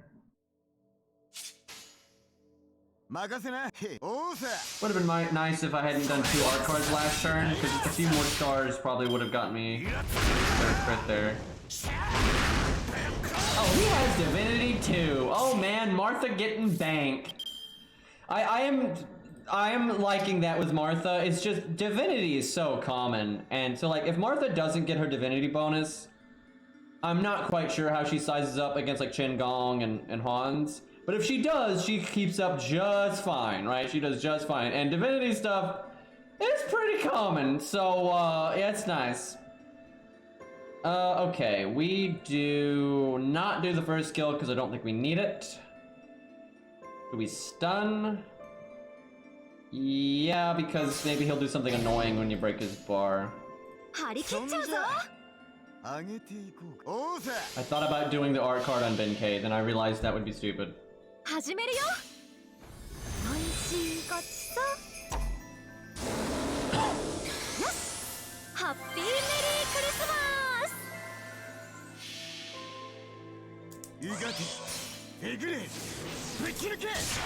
215. I'm not a little close.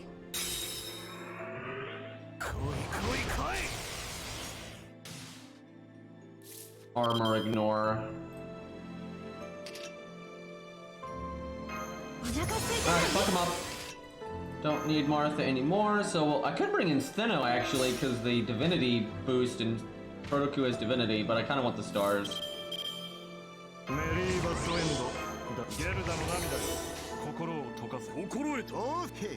need Benkei to get attacked so he gets his NP.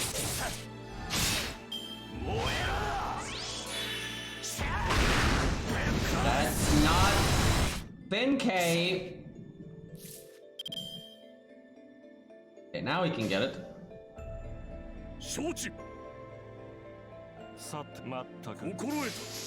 Probably should have done the quick card. Sounds might not have gotten his NP. Nah, he probably would have. Actually, I think the boss is dead now. But hey, look, Benkei goes around and he could grab the NP for us if that was still an issue. Can't land that though, apparently. I'm casting a bunch of unnecessary NPs here, but I'm overcharging Hans, so he can potentially land a bigger attack up on Protoku.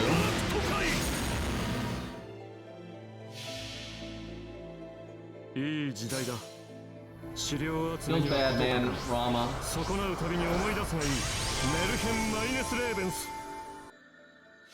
Landed the stun when we had the taunt, so the taunt goes to waste. But the boss wasn't gonna live anyway, so it don't matter.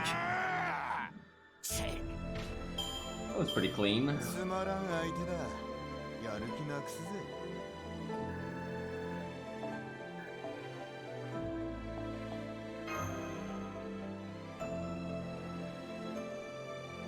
don't know what my Martha bond is on my main account.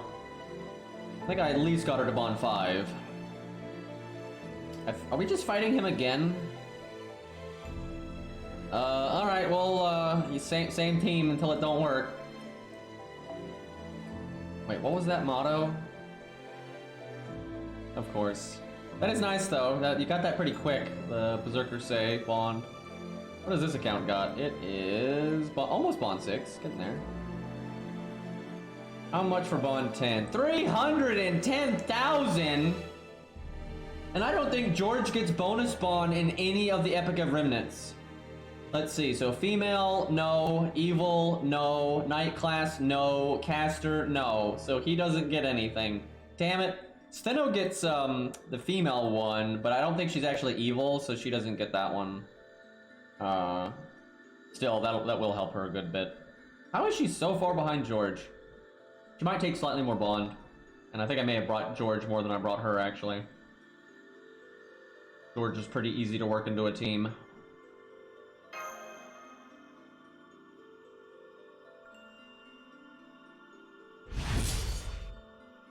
Two can solo this stage, which is not particularly surprising. Because his evade still blocks the NP damage, and then the buff removal doesn't work on guts, so you're still just as tanky as ever. And then your single target. Ku's kind of good, guys. But the real fight with him is at the very end of the story. What an opening hand. Alright, we'll fire everything on Benkei here. Monk intensifies, or that'll happen.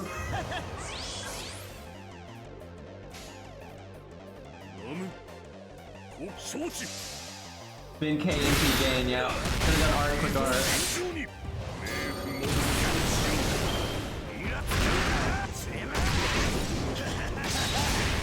Actually, if he ever gets his second passive, that's a pretty easy way to get your NP, because you skill seal so they always attack, you taunt, you always get hit, and yeah, actually that's no joke. Because on some enemies, they'll just turn one and get your NP right there. And you could give Benkei a little bit of starting NP, because, chat, I'm gonna blow your minds. Benkei's not a particularly good unit to have the aim CE on. I don't know what would possibly lead me to think that. Alright, I might Martha NP. We don't need it though, he's only got 93k, but I don't have much else to do this turn.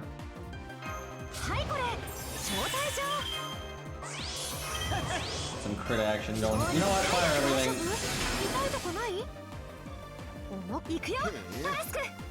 There's no way this is doing 93k. Well, I do get the divinity out. Skill issue. Oh, shut up. I'm so bad at this game, I don't know how to use Yang CE Benkei.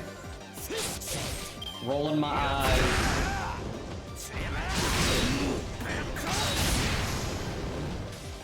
Only we had broken there. Dude, oh, if we had broken there. Look at all this going to waste. Look at it! Look at it!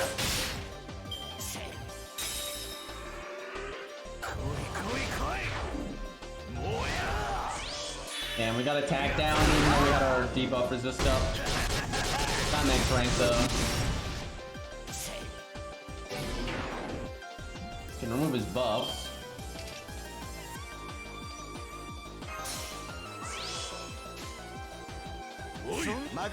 Why haven't I switched out Martha? What am I doing? I could have put in Stheno, I could have put in Hans, got the instant respawn at the end of this turn, like all kinds of stuff. He's kind of just sitting there smiling and waving.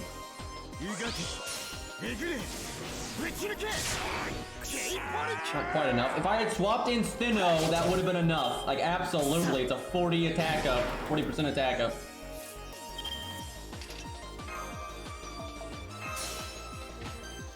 Me big dumb.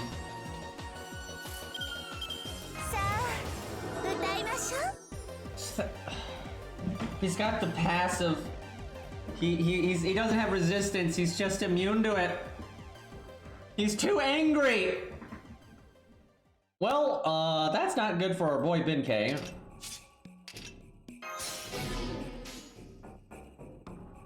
Gotta do 16k. Oh, that's not true. No, you guys suck. 1 health.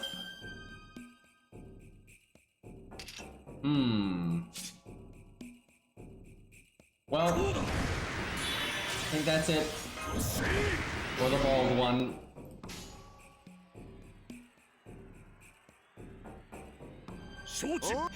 I don't know, the extra attack is probably better there, but...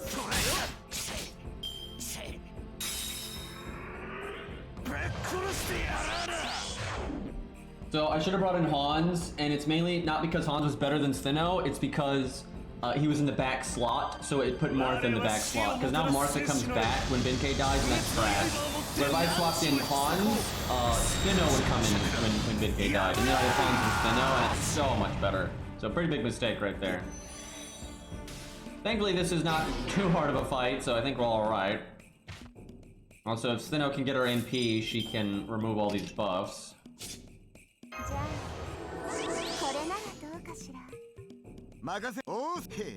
Actually, I should have done Buster quick for the NP gain and stars. That would have been better, I think.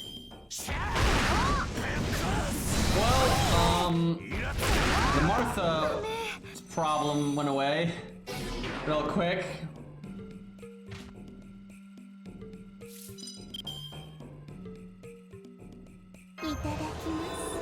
Stheno can NP next turn. She didn't land the drain. You had one job.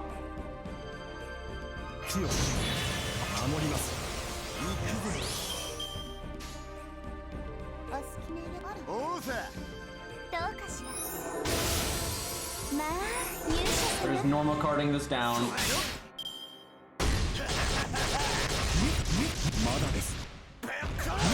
No NP, head NP. Red card. It's not a fan of Christmas. It's because people made fun of his hair. Called it a Christmas tree. They didn't have any patience for that.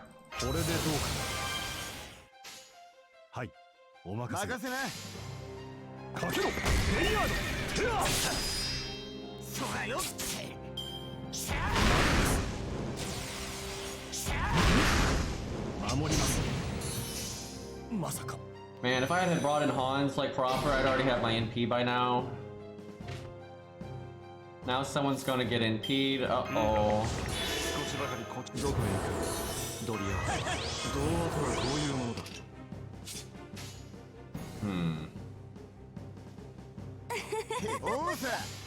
Well, she'll land the defense down. Someone gonna die. Not Protoku though, he's got evade. Yeah.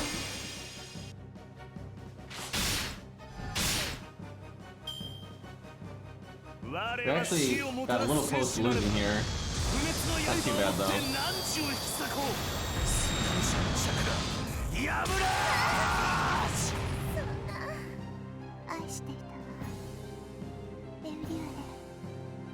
Well.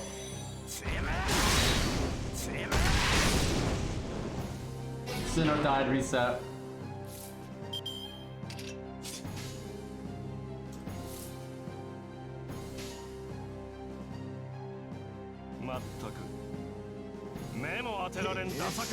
Come on, Hans. Get enough NP here. You bastard. I wanted the 200%. Stheno died, delete account. That escalated. Missed the attack though. I'm quite sure this would have gone a lot smoother if I had switched in Hans instead of Stheno though. That'd have made a really big difference. Protoku solo all along. Chat, I think he got him. I'm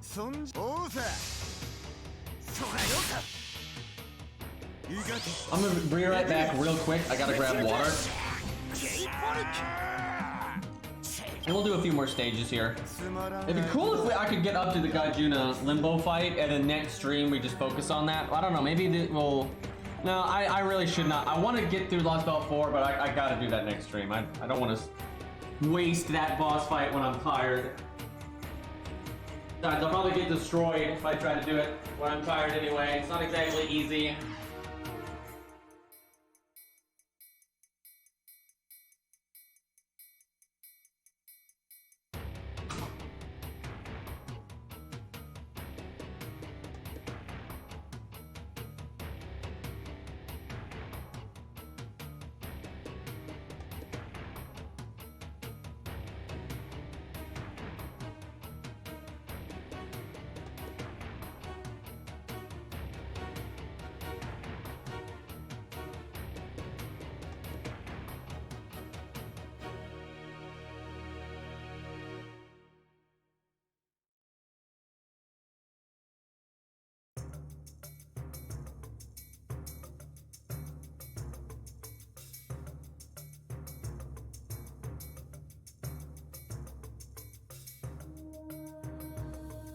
Man, I really don't know what we're gonna do there because, like, Limbo is such a problem, and you need to beat Limbo and then have value to do a bunch of burst damage to Gaijuna before he kills everyone immediately. And this account's not particularly prepared for that, and I could just summon Ku and solo it, but I don't want to do that. I only want to, I don't want to summon a support that's just gonna trivialize it. We gotta have our account stand on its own.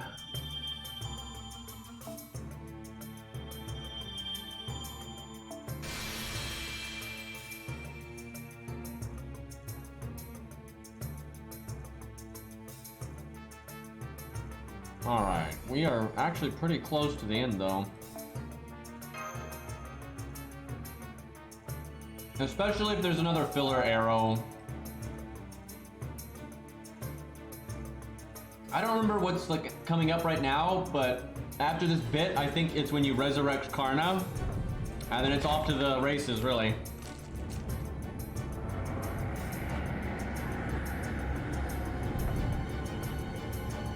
Uh-oh.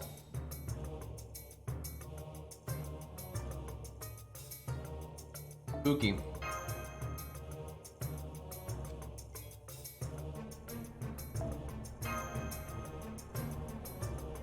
A lot of filler arrows, I see.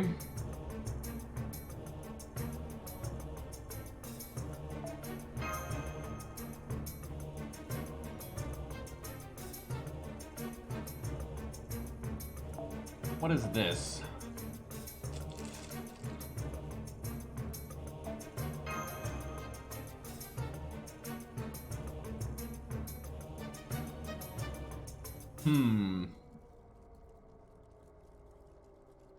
I don't think he fight Asclepius again. I'm not sure what this is.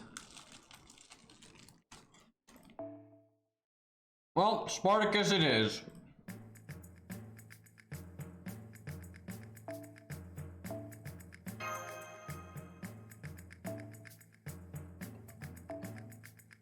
I might grail Larash one time on this account.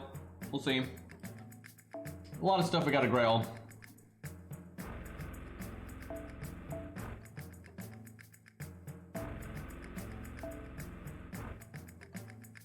There are riders here, but there's also caster.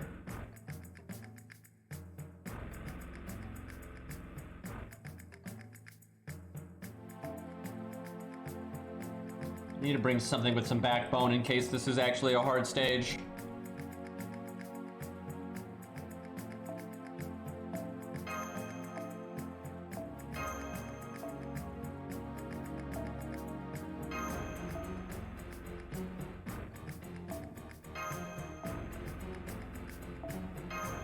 I don't think this is a hard stage. This is probably just trash nonsense, but good to be a little careful.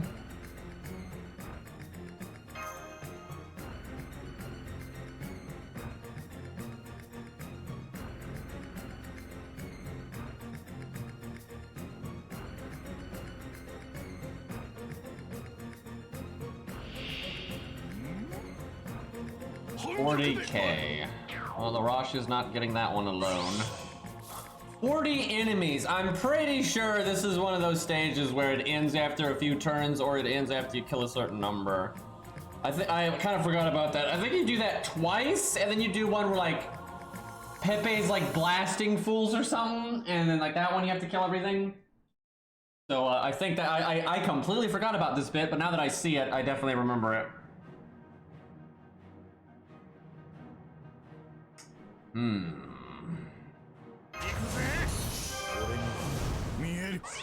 If that was buff success chance down, I would flip my fucking lid after what I just...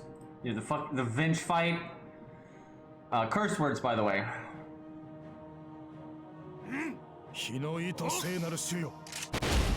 Whoa! I don't need a rock to compete here.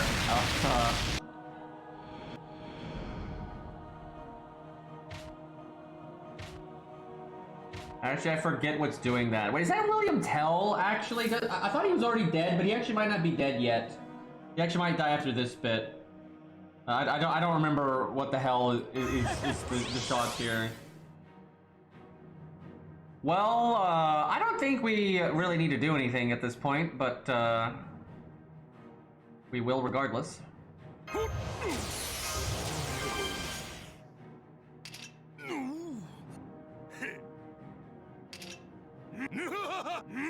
Oh, it's Vitch.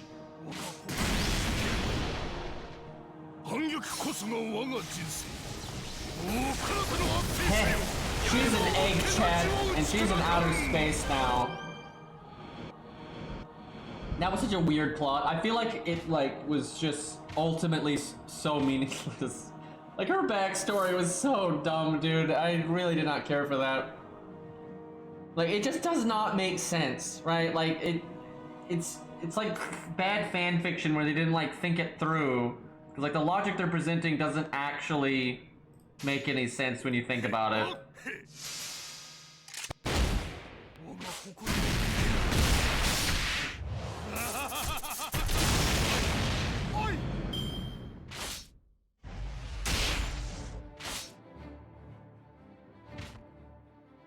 No bang bang. If there is bang bang this turn, I should hit the higher health one. Guess I'll do that. Could have also done my anti-beast damage, but I don't think it matters too much these days. I'm pretty sure she gets rocketed to like an uninhabited planet, so she's not really anyone's problem.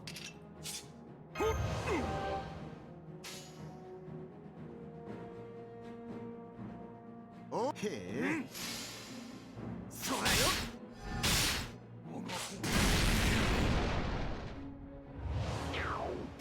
We're not getting any more supporting fire. Is that it? Because if it was, I should have been like trying to NP and anti-beast damage. We've been betrayed.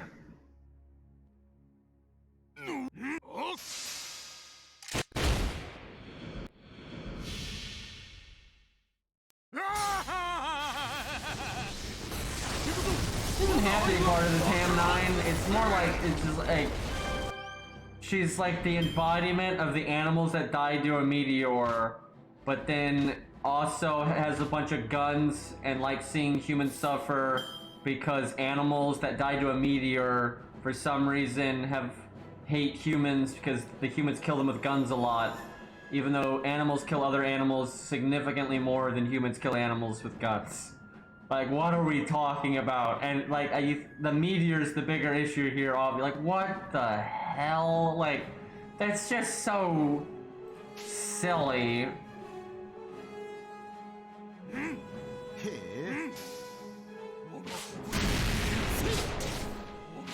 Why is this stage is still going?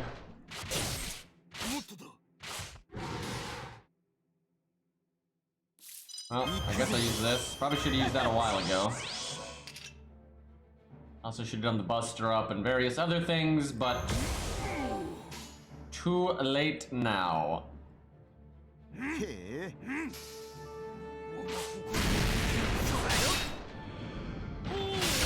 really feels made up to me. It feels like they just wanted to do something to justify her existence, and they didn't really have a good reason for it. But I don't think they had a good reason from the beginning. They just wanted a tan face with guns.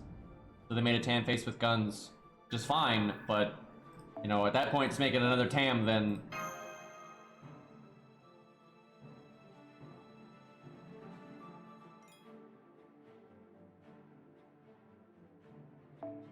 I think this is just another stage exactly like what we just did. Either that or you,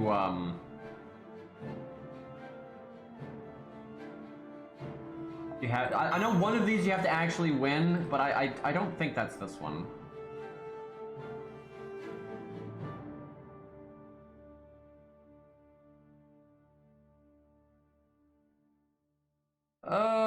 It really doesn't matter what you bring in these stages, ultimately. Do some, Mordred smack. Bang bang pew pew.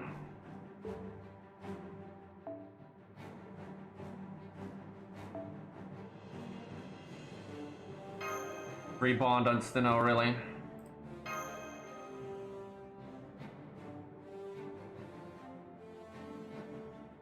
I mean, a lot of people are gonna like and defend Vitch's honor, if you will, like that ever existed. You know, just because they like her and boobs and whatever. But I really do think the backstory is bad. And the thing is, the backstory can be terrible, and you can still like the character's personality or design or whatever. That's totally fine. But it is a pretty weak backstory. That is a 7-month dragon that needs to die right now. Just gonna click the buttons here and yeet that. Do I need the second skill? Nah, we'll just do this. This should be enough.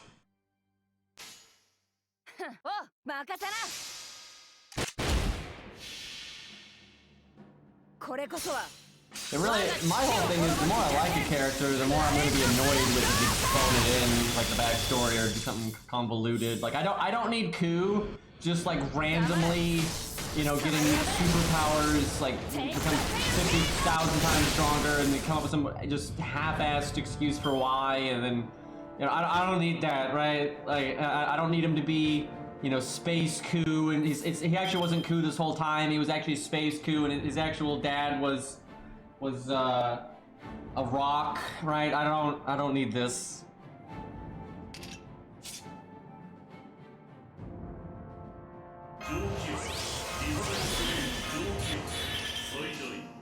Time for bonkage. Mysterious Ku X, yeah. Those are joke servants, so those aren't really supposed to be taken seriously. You know, if they gave like actual Ku some absurd backstory that made no sense, that would annoy the hell out of me. I feel like Vitch is not really helping us out much right now, and I swear if she shoots right now, I'm gonna be annoyed because we don't need a shot right now, because we're gonna kill her at least. And there it is. Great.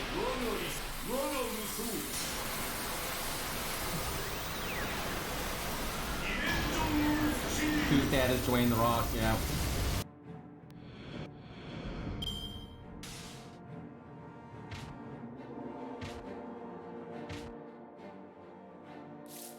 Now see, this would be a good time for Vitch to go pew pew bang bang.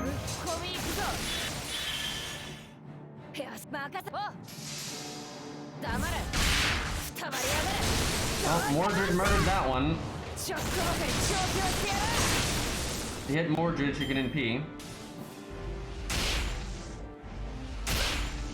Have to get it twice, unfortunately. Do I have the NP gain thing? I think I do. There we go. No Buster up on this one, so it's gonna be a little sad.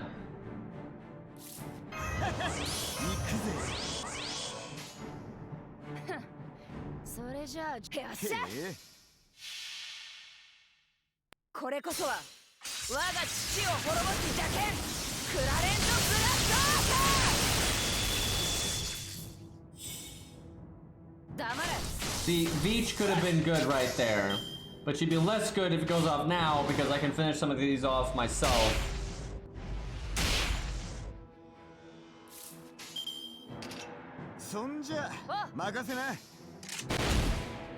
Well, saves my NP, I guess. I picked command cards, but they never happened.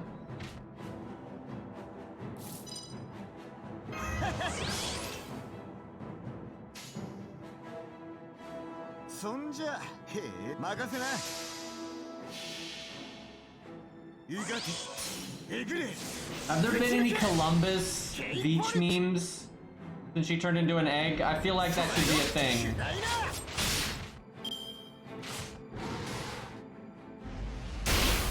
Yes, yeah, I figured.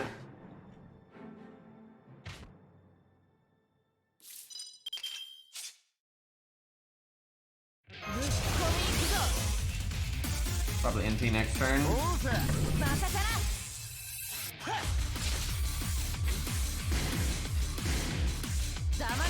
Probably need. I should have attacked the caster. Caster gives more NP. You attack them, so Mordred would have it. Got it anyway. Damn it, game!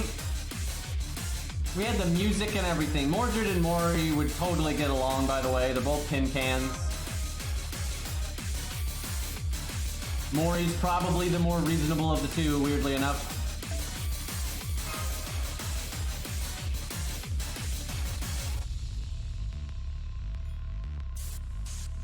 Yeah, I figured the one upcoming was the one you had to win, because I kind of remembered it was like 2 then 1 or something like that.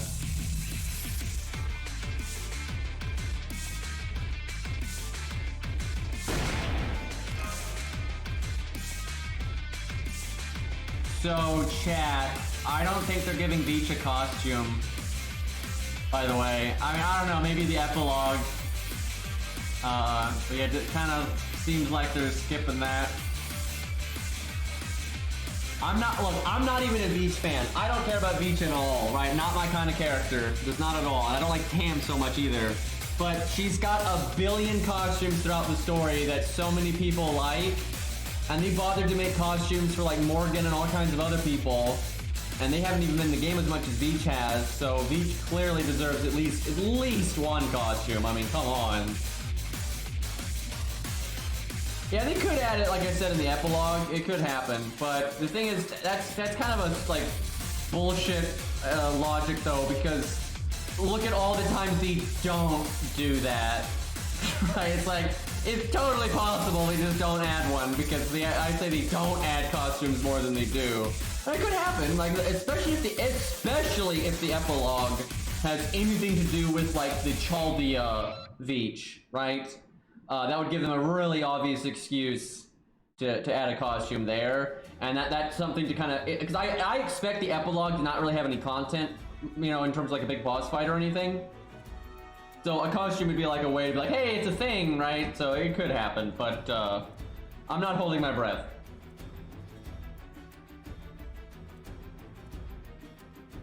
Who knows? Maybe they go nuts though and they add all of them, right? Like they add all the costumes.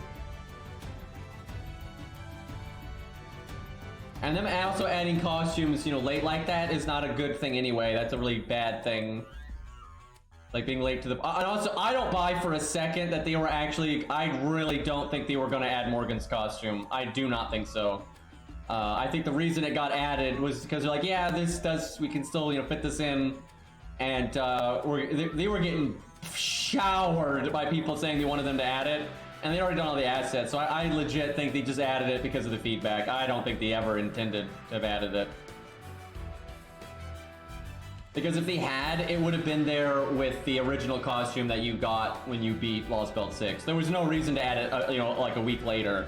Like, there's literally no reason to do that. It's not good for hype. It makes, like, no sense, right? I think they just did it because, like, oh yeah, everybody wants this. We already did the work. Fuck it. We'll add it. And I think the reason they don't add, like, Lion King, because they've already done the work on that one, is because it's not thematic right now. You know, they don't have an excuse to add it. But I suspect they will add it when they get the chance, because they keep doing that, like with MHX and stuff.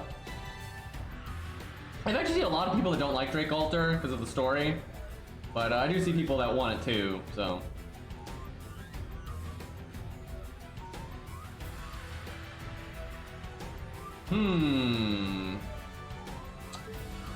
I guess we'll just go with Mordred again. Wish I had command codes, but Really, they're just inconsistent as hell when it comes to costumes.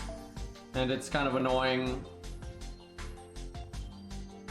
Probably a dragon in here somewhere. So there's Riders. It's Rider. Okay, so Stheno's actually effective because she works in Berserkers and Rider, so that's okay. Antoinette Alter, I would think, would be a new character, not a costume. I'm actually kind of surprised they never added that one, and maybe they will later, because I mean, sometimes, oh boy, it takes them a long time to add some characters, so. Let's see, there's Antoinette Alter, Roland. Those are some obvious ones.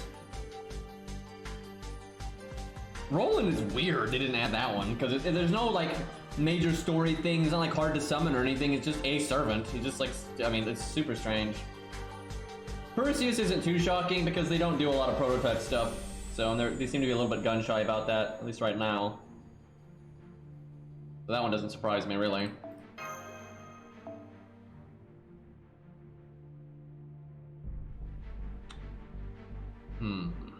Do Kojiro, that's not too bad. Do support.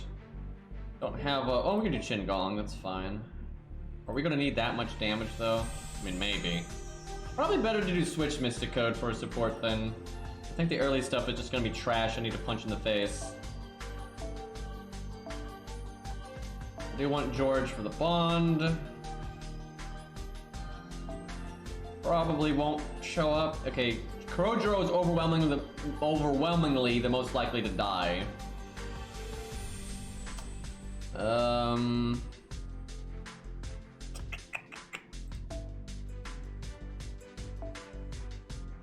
That doesn't, There's Riders, I don't really care for that.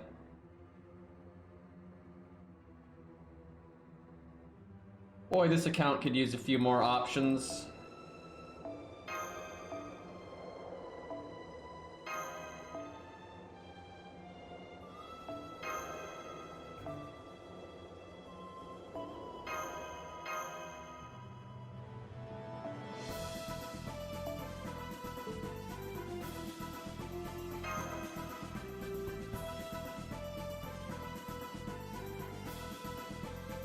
You know, they really could do, you know, anything in arcade, like Roland or Antoinette Alter, that stuff could happen. Dude, they said years ago that they planned on adding Agravain. They had like a stream or a panel or whatever, where they had like this picture where they showed a lot of the unplayable servants. And they were like, yeah, we're planning on making these playable. And it was like Jason, it was Nuked, because Nuked was in Go West, but she wasn't playable. Sita was on there, I can't remember the other ones. But Agravain was on there, and he's the only one out of that group that hasn't been made playable, other than Sita, kind of, because, you know, LOL arcade. But, yeah, it kind of sucks, man, especially because they've had such obvious... I don't get it. Nasu has said that he wanted to, you know, like, use Agravain again, if he got the chance, I think is how he worded it. You know, DW said they wanted to add him, they did the movies, and Lostbelt 6... So it's like opportunities for days here to add Agravain, and they didn't. So I don't get it. Who knows? Maybe they got like an event planned, like they did for Little Big Tengu or something, and maybe that's when he's getting added. I don't know though. Like Lostbelt 6 was just such an obvious time to add him. So in case Vitch goes bang bang, I should hit this one, I think. Oh, there's the bang bang. Damn it. I mean, they haven't changed names yet, because that's not until like February, so it's not for a little while. It's gonna be wonky, because like, you know, some staff is probably gonna move around a little bit, and staff's gonna be added. That's the thing, a big thing. I think staff's gonna be added. So I think in the short term, it's actually gonna wreck their productivity, just because this kind of thing can kind of put you in a bit of turmoil, but I think in the long run, there's potential for it to be good. It's also potential for it to be a disaster. I mean, I followed the game industry for a very long time, and I've seen this kind of thing happen with all kinds of studios and development teams and stuff, and when it's a big publisher doing it, it normally turns out to be very money grubby and bad. But DW and Epco's development has definitely had a lot of problems, so and potentially having like the opportunity to have more staff and more bankroll or whatever could be really good. So it's not necessarily all bad news, but I am concerned.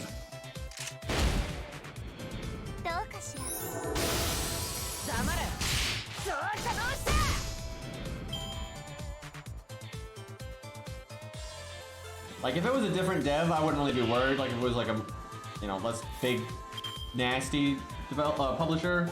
But Aniplex sucks. I mean, their track record is atrocious. Do we NP here? I don't think so, because the only Lancer is 60k, and I can just get it with the crit. Hey, I'm pretty sure there's a giant dragon in this fight somewhere. So I should be careful about that. This is not the best. I must not have had a lot of stars from the previous turn. Kojiro, bail me out with your like rank 1 skill.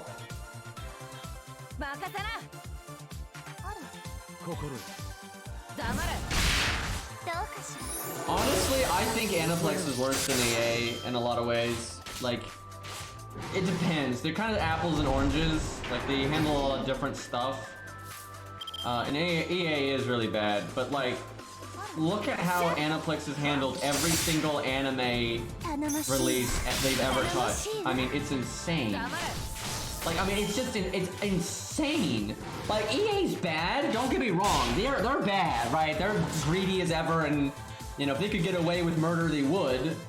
But Aniplex is just, I think, attempted a lot shadier and more ridiculous stuff than EA. It is close, though, because EA's done a lot of dumb DLC, and, you know, there's no shortage of dumb EA stuff. Like, I'm not delusional here, but, yeah, I don't know, Aniplex they've got a pretty bad track record, and, they're just a branch of Sony, ultimately, and Sony's done a lot of greedy crap.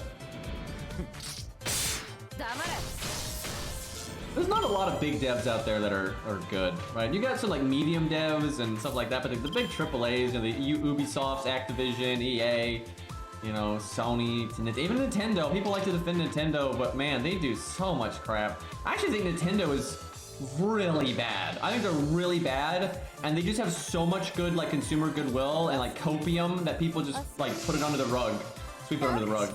Like, it's nuts, dude. They're always doing stupid crap. Like, you know, putting up a game for download for a day, like totally, you know, false scarcity. They're always charging like stupid amounts for peripherals.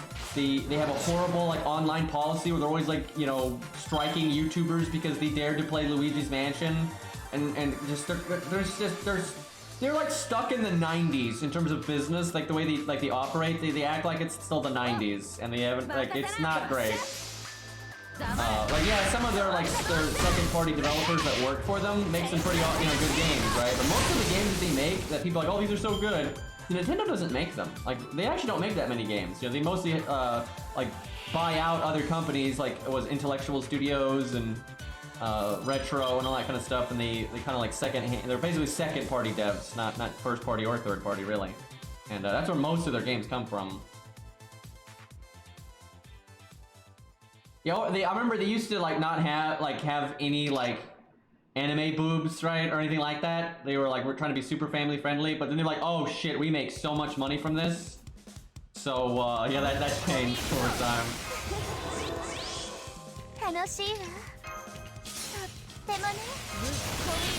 I'm pretty sure this dragon is super dead. I forgot to bring the Switch Mystic code, but we don't need it, so it's fine.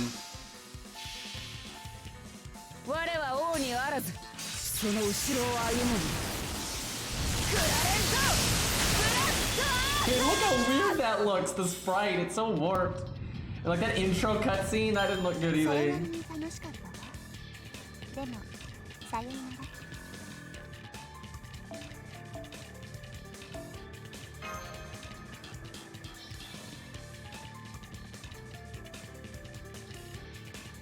Getting pretty close to having to resurrect Karna.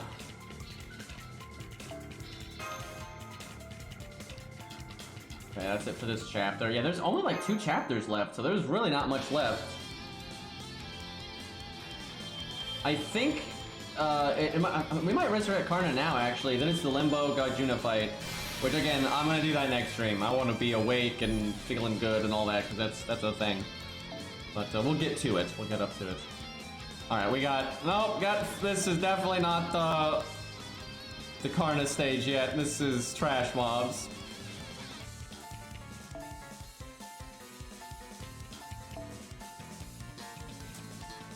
The Berserker guys. You know what? We'll do Mordred again, just in case there's something big and nasty in here. She's got a nice mix of AoE and single targets. That's a safe bet, I feel. He's a Rosh. Alright, this looks like a decent team, even if the stage is a little bit harder than I think. Shen Gong's not really gonna do anything aside from his skills.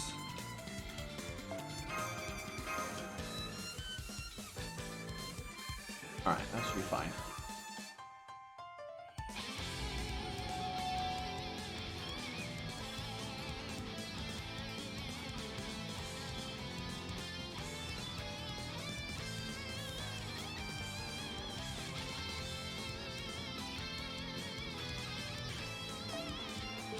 Poor guy, got an arrow to the gut and the shoulder. Pretty sure they used that picture in the Solomon event. Flash main story. Chat, do you think we're gonna go back to the Throne of Time at some point? Because, you know, they showed like the rings there and all that.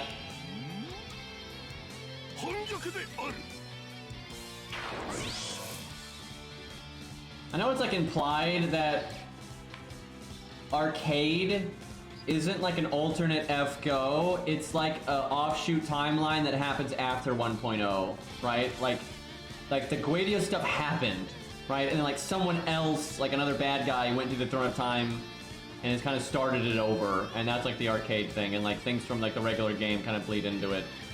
I'm pretty sure that's the shtick. So like them showing the rings at the Throne of Time, that might be all they do with it, really. That might just be kind of like, oh hey, I'm waifu Guadia, and I got the rings, and my real identity is Sally from down the road, right? You know the FGO stuff, you know. But okay, we have 10 enemies. Oh joy. I'm almost positive whatever the big bad is in Arcade, it's gonna be a waifu. Like, they make so few major antagonists in Fate these days that are dudes, so they like their big space boob baddies. It's kinda everywhere.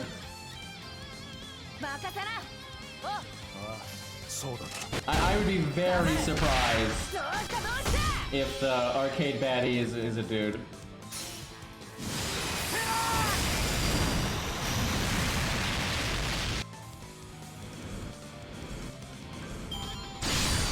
Ouch. I think that's Arjuna letting it rain. If I brought the other CE, I could get RNP, but I'll have to get it next turn. You know what? I'm gonna cast this just to super make sure she doesn't die, even if she gets triple crit. I don't want any of that nonsense. Got damage cut, defense up. It'll be pretty safe here. Although I think Arjuna is true damage. But yeah, look at that! Going straight for Mordred.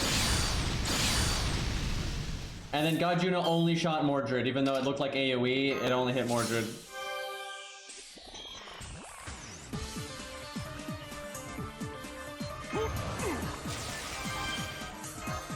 I don't think Mordred needs that buff, so... I'm doing the quick, just 4 stars. Stheno makes a decent amount.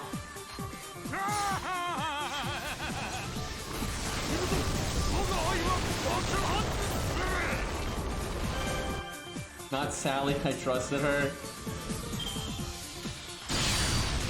Stheno ate that one. That is really weird that it only hits one person. So whatever is the big thing, it's the next wave. I'm just, well, I can kill one and then NP. Guess we taunt. Actually, gonna be taunt Chin. He's not gonna do nothing here.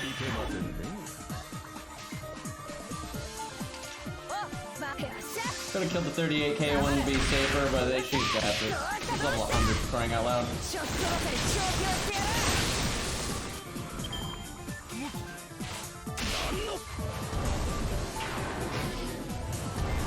Look at them not actually killing Shin-Gong. Okay, Gajuna got that though.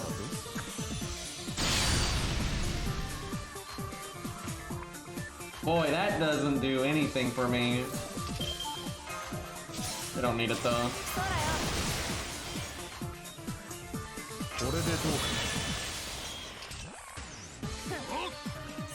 Shame she didn't get a Buster card though. I could have used the crit stuff.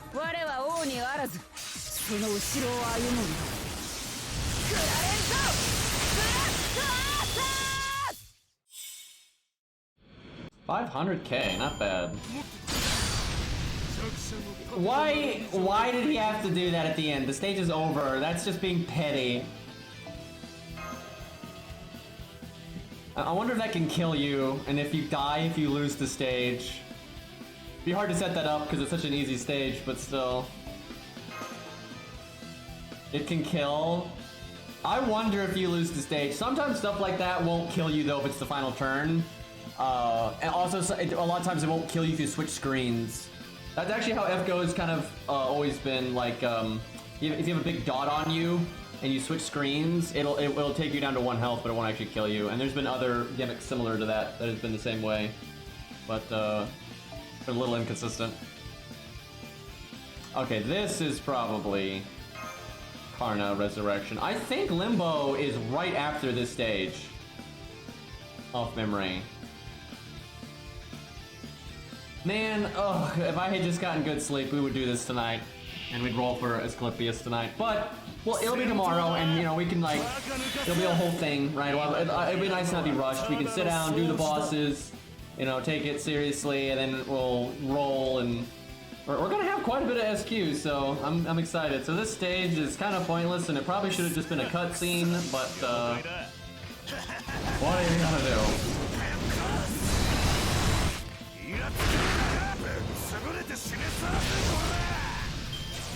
I mean, we'll play more Dark Souls, but I mean, I'm unbelievably tired, so I'm not playing that today. Yeah, I can go a day with not playing a game, and that doesn't mean I'm never playing it again. That's not how this works. You know, I should probably just do this. It's not gonna matter, like, you can do whatever you want here, but we'll try to, like, loop here. Man, you know what I wish? I never played Bloodborne, right?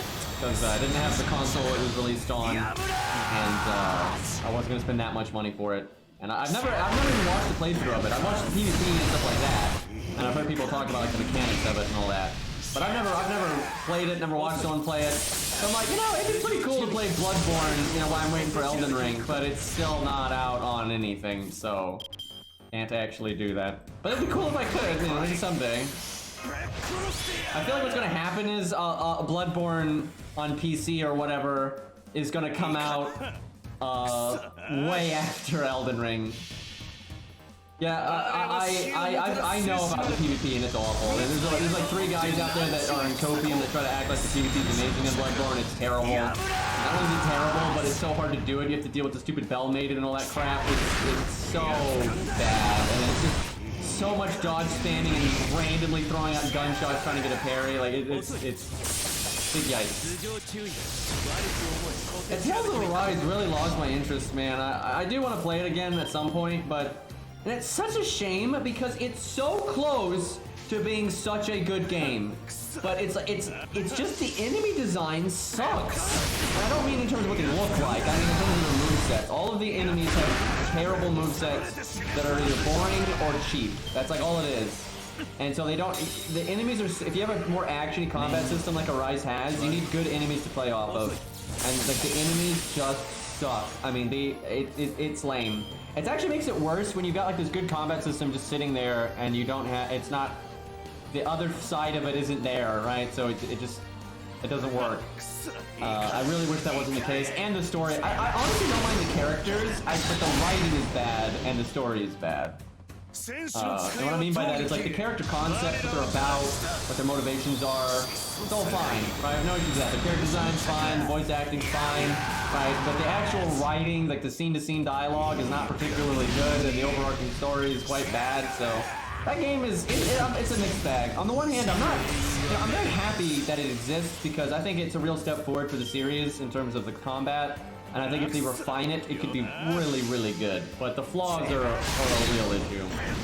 But yeah, if I play Bloodborne, I'm not even gonna bother with the PvP. Even though I love PvP in those games, I'm well aware of what Bloodborne is about. I'm pretty dead of things, so I'm not even gonna bother. I'll just have a fun PvE experience, and that's that.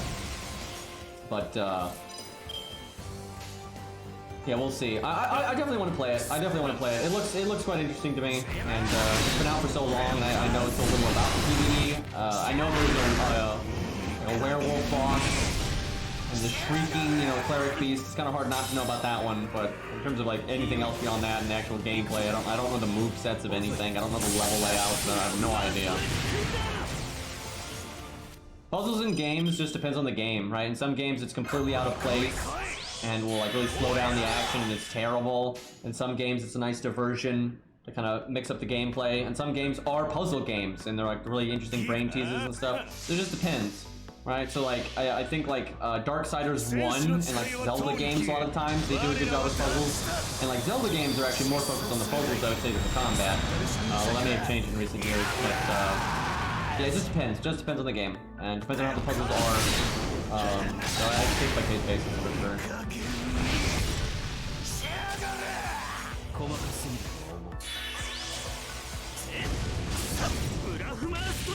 My favorite DLC for Souls stuff so far is Dark Souls 1 actually. I think Dark Souls 1 is the best DLC by so much. And it's because they didn't do anything weird. The DLC of Dark Souls 1 just feels like it's part of the game. Every other DLC they've ever done feels like a super zone instead of like it doesn't feel like the same game in a way, right? Like if you look at the typical zone size in Dark Souls 2, right, and like the pacing of those zones and like how often you fight a boss, right, and you look at the DLC, it's so different. In the DLC, each zone is way bigger, but there's less total zones, and you fight way more trash before you fight a single boss. So the bosses are way more spread out. So it'd be like these. And overall, I don't actually like that format very much. Now, some of the DLC is still good with that format, but I actually don't really care for that format. Where Dark Souls 1, they added a bunch of zones instead of just like one giant zone. I think they added like 3 zones. And the zones are kind of similar, and they're all Ulasil based, but you get 3 zones that are, pretty much the same size as any regular Dark Souls zone. Maybe slightly bigger, but not really. And the ratio between trash mobs and bosses is exactly the same as what you see in the base game. When you enter, like, I don't think anyone could argue this. Now, you might not care about this as much, but what was Prepare to Die or whatever, the DLC for Dark Souls 1, when you enter the DLC, the first thing you do is fight a boss. You don't fight a single trash mob, but just boom, a boss fight. They know what most people are there for, right? And then it doesn't take that long to get to the next boss, right? Yeah, there's, trash and exploration and all that. And I really like that. There's like, 4 bosses in the Dark Souls 1 DLC, and the pacing between those bosses is great. Or every other DLC they've like ever made is like just a lot of trash mobs and then a boss and then like hours of trash mobs and then a boss, right? I just don't like that format nearly as much. Now that being said, there's a lot of really cool boss fights in the other DLCs and all that, but the Dark Souls DLC is just such a complete package to me, and it just blends with the game so well. And honestly, Manus and Calamite were such good bosses. I loved those bosses. And Artorias was good too. No, I'm not. I mean, all 4 of the bosses were good, to be honest, but I think Manus was the real standout in terms of a good moveset and being interesting. All right, is that a alter ego? Let's see here.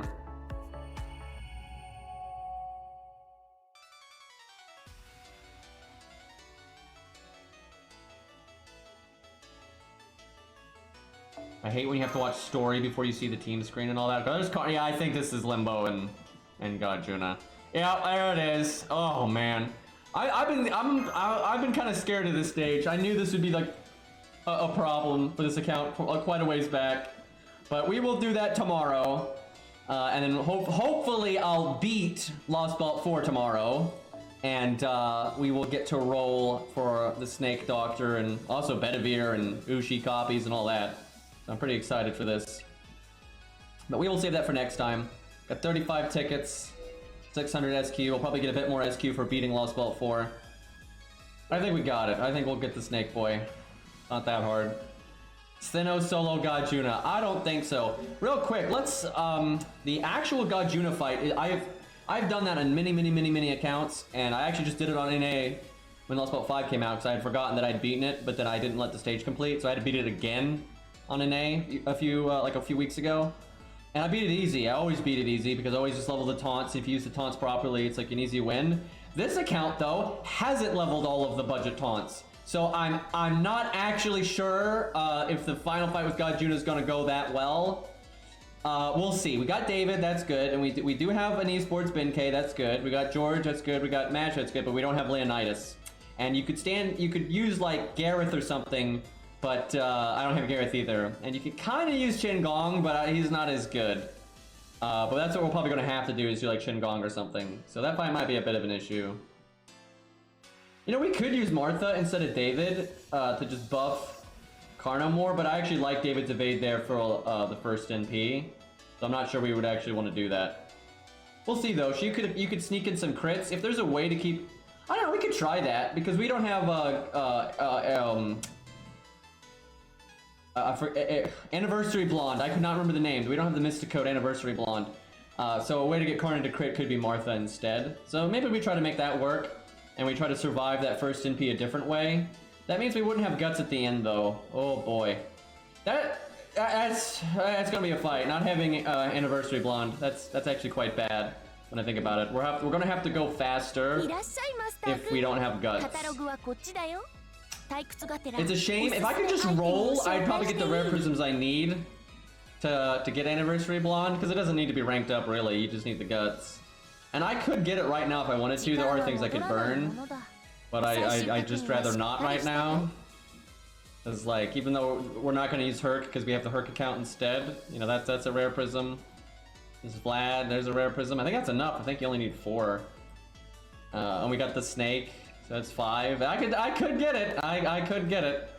I wouldn't burn Saber Alter though because we don't really have her on other accounts. So it's nice to have her over here. It's something different. But yeah, I hope I get... Yeah, I could use the free 5-star on that. Well, that's a waste. I still haven't picked one yet though. Anyways, boys, that's it for today, and no bonus stream today. I do apologize, but I just need to rest and take it easy. We'll be back at the good stuff tomorrow, and yeah, thank you all for hanging out. Let's see if Cairo is streaming, and we can send some love his way.